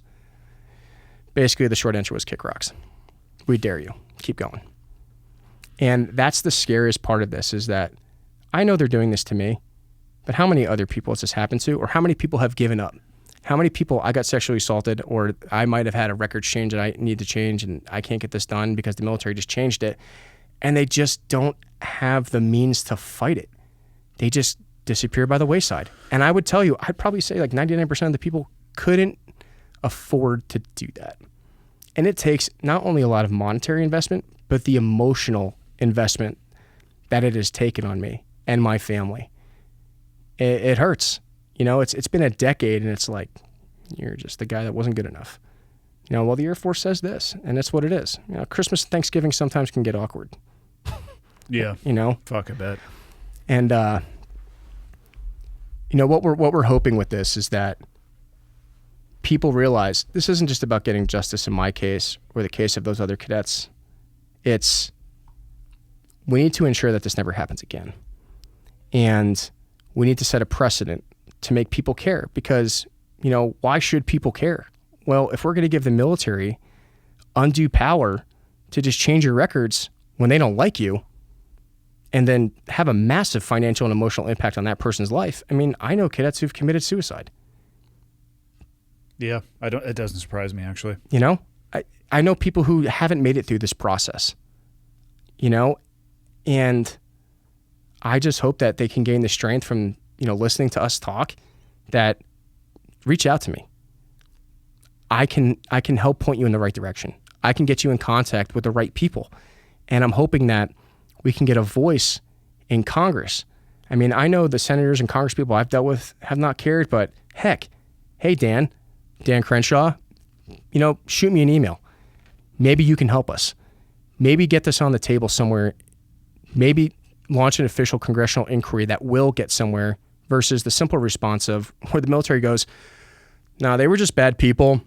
Everything we said is correct. Everything they're saying is wrong. And then Congress goes, yeah, we're not going to touch that because that's what they said about you. And that's what we've gotten to, and that's what we want people to do is, demand that Congress do a congressional investigation, get these senators involved. We've seen the big progress made with that specialist who lost her life down at Fort Hood. And we're hoping that, and it's starting to draw other people out of the woodwork now. There's all these other people telling their similar stories. How long has this been going on? Yeah, it seems to be the way that it happens, right? The tree gets shaken a little bit, and then a lot, yeah, stuff starts coming out in droves. And the Academy's response and the military's response to me in the past has been, well, you're just a bad apple, or these people that committed sexual assault over here, they were just bad apples. Well, they're all coming from the same area. So what point do we look at the tree and realize that we might have a poisonous tree? At what point are we going to find the root of the problem? At what point are we going to plant something different? At what point are we going to, formulate a new way forward so our military remains trustworthy within its chain of commands? I mean, I can't tell you how many times I've seen people lose faith in their chain of command where it seems like they don't care. Now, obviously, that doesn't apply to every unit in every situation. My unit has been amazingly supportive at every level for me. But I can't say that for some of the other commands I've been assigned to in the past. Yeah. Where it's a mixed bag for sure. It is. And a lot of it has to do with personality. Yeah. How that person came to be, what grudges they may hold against other people. Or the command structure. You got the enlisted leadership, the officer leadership, how they interface together, the bias or experience that they bring to the table. I mean, it's a mixed bag. I've worked for great leaders and for very shitty leaders too. Yeah. So we're hoping that, if we can bring public attention to this, if we can get people of Congress who really care to take another look at this and the other cases that have been involved in this case, whether it's Eric Thomas, myself, or, Specialist Gillen or whoever else has similar situations where we report sexual assault, chain of command doesn't do anything, bad things happen. Why? Let's find out the reason why. And public scrutiny on our court system is going to be important in this. We've seen a lot of critical Supreme Court decisions being made in the past few weeks, whatever that may be. We can only hope that people do the same thing with the 10th District Court. Chief Justice Bremer needs to be held accountable for giving that motion to dismiss. The fact that he didn't rule on anything that was mentioned in that brief, and he simply just ruled saying, well, there's no rule saying the military can't change your medical records, so we're not going to rule. He might not have had the legal authority to make a different We don't know. decision. We don't know. I mean, trust me, I'm no lawyer, but at the same time, who knows what his actual, because the law has boundaries as well. Sure.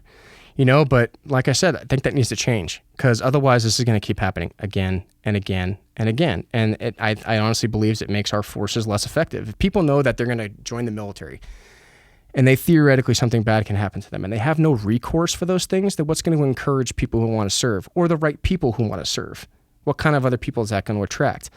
And we hope that there is a new superintendent coming into the Air Force Academy, and he has amazing accolades. His name is Lieutenant General Richard Clark. And he seems like a much more open person to not being a public affairs officer, but helping those cadets develop into amazing officers and future leaders. And we're hoping Which is what that academy is supposed to be. And part of me, I really still believe that that's what the place is. I think that certain people have been involved in certain politics that have affected its reputation, but it is not representative of what the academy is at its core. And that goes for every academy. Yeah. And we honestly hope that the SECAF is going to finally take this case seriously, and because they just keep denying it and the U.S. Attorney's Office keeps overriding it. And we also want people to contact the U.S. Attorney General's office. Susan Prost has been involved in this case and has constantly kicked it to the curb and is just waiting for us to give up and run out of money. That's all she wants. And that's just scary as that's how this case is being treated. And like I said, going back to it, this is such a simple fix that will cost the government basically no money to go in and just change the record, man. Just change it. Or I would even say describe it as return it to what it was before. Sure. The Army controls me now. The Army, I am their soldier. I am in that unit. I serve my country in that capacity. They know who I am. They know what I'm capable of, and they damn sure hell know where I'm going to be going. Let them have the authority to change that record or do whatever they want to do. The fact that the Air Force is withholding the Army from providing for their own soldier is ridiculous. Yeah, I'd love to meet with that female doctor too. I'd have some questions. We would love to meet with her too, because we don't know who she is. I mean, we discovered this in 2017, and what we've gotten through the briefs in the court system is she insists she's met with me. She insists that she is correct. But there's no record of the test. There's no record or notes. As a psychologist, you have to keep notes. You have to keep session notes. Like all this is like legally binding as a licensed psychologist. Never physically been to the duty station that she was assigned to. Well, she was apparently stationed at the Air Force Academy, so technically I was there, but I never went anywhere to meet this person. But the medical record says I was met at Fort Carson by her. I was never assigned to Fort Carson at the Air Force Academy. I promise you that. I was not in the Army. Yeah. And it's really weird. It doesn't make any sense. And we are hoping that, through all of these things that the Academy takes an initiative to help fix this situation, that the Air Force fixes this situation, and that not only can I move on with my life, but maybe all those other people that were involved, over the years, maybe they'll find some refuge and justice in what happened to them and that they can move on with their life too. You know, like I mentioned before, putting that flag on your shoulder means nothing more to me. Like, there's nothing more important. Standing on the door of a CH-47, getting ready to jump out and go do whatever we're going to do. God damn, that's the best feeling in the world. I have to agree. So how can people get a hold of you? We are launching a website. That's adamderito.com, DERITO. Not the chips, people. Not the chips. Not the chips. People can follow me on Twitter as well. It's just at Adam DeRito. Rachel Brummert, she is actually starting a documentary on this series called Dark Saber, and it's about my experience at the Academy and the experience of many others involved in this case. And we're hoping that maybe, Andy, if this is going to get some traction places, that if people want to learn more and get more in depth about the case and the technicalities of it, we might even start a podcast talking about the details. And it's a good platform to spread information broadly, for sure. Exactly. And if you want to email me, if you have been involved in a similar situation or something has affected you, whether it's from the Academy or even on the active duty side, you can email us at darksaberproductions@gmail.com. And Sabre is spelled S-A-B-R-E to represent the Academy Sabre. Sabre, not Saber. Yeah. So, like I said, it's we're hoping for some change. It's been a long 10 years. Personally, I'm ready to get married, and we have 12 acres of land. We live on our own little homestead out there. We were going to drive the bug out rig up here, but realized we want to drive 17 hours to make sure we made it on time, right? And it's a long drive. Yeah, it is. But I worked in New Elfwood for years, driving it back from Texas and Wyoming and Pennsylvania and whatever else. It's I am truly grateful for the people I've met over this past 10 years. They have been a major influence on my life, and I believe it's made me a better person. And I'm hoping that when we do resolve this case, is that we're finally going to make a real difference in the military, maybe establish a new law and precedent so that other people can ensure that when they come in to serve their country, when they take the oath that they are going to defend the Constitution against all enemies, foreign and domestic, that those constitutional rights are going to be upheld.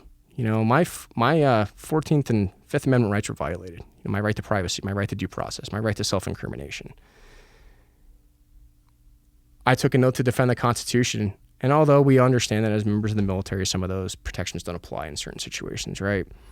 But I would expect that those rights, that I had a right to a lawyer, that I had a right to due process, that I had a right to all of those things that we offer and that are offered to you as inalienable rights in the Constitution, is that those rights are going to be upheld to the members who are sworn to protect it. Yeah, I got to be honest with you, man. Like I said, it's going to take me a few days to wrap my head around this. That's an unbelievable experience that you just laid out.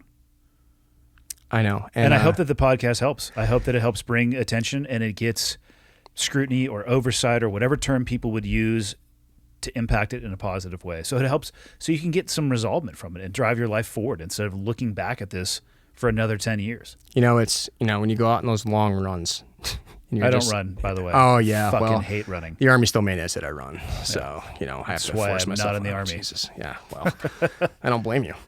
But some of the stories, you've told, like, jumping tandem with that terp, I was like, that's a ride, man.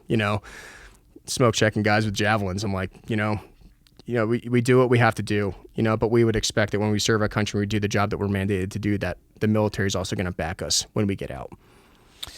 It shows the cracks in the bureaucracy. People are treated unfairly by the military sometimes, and they are the ones who are often without the voice because the military is so much bigger, so much more powerful. It doesn't mean it's right, though. I would agree. Yeah.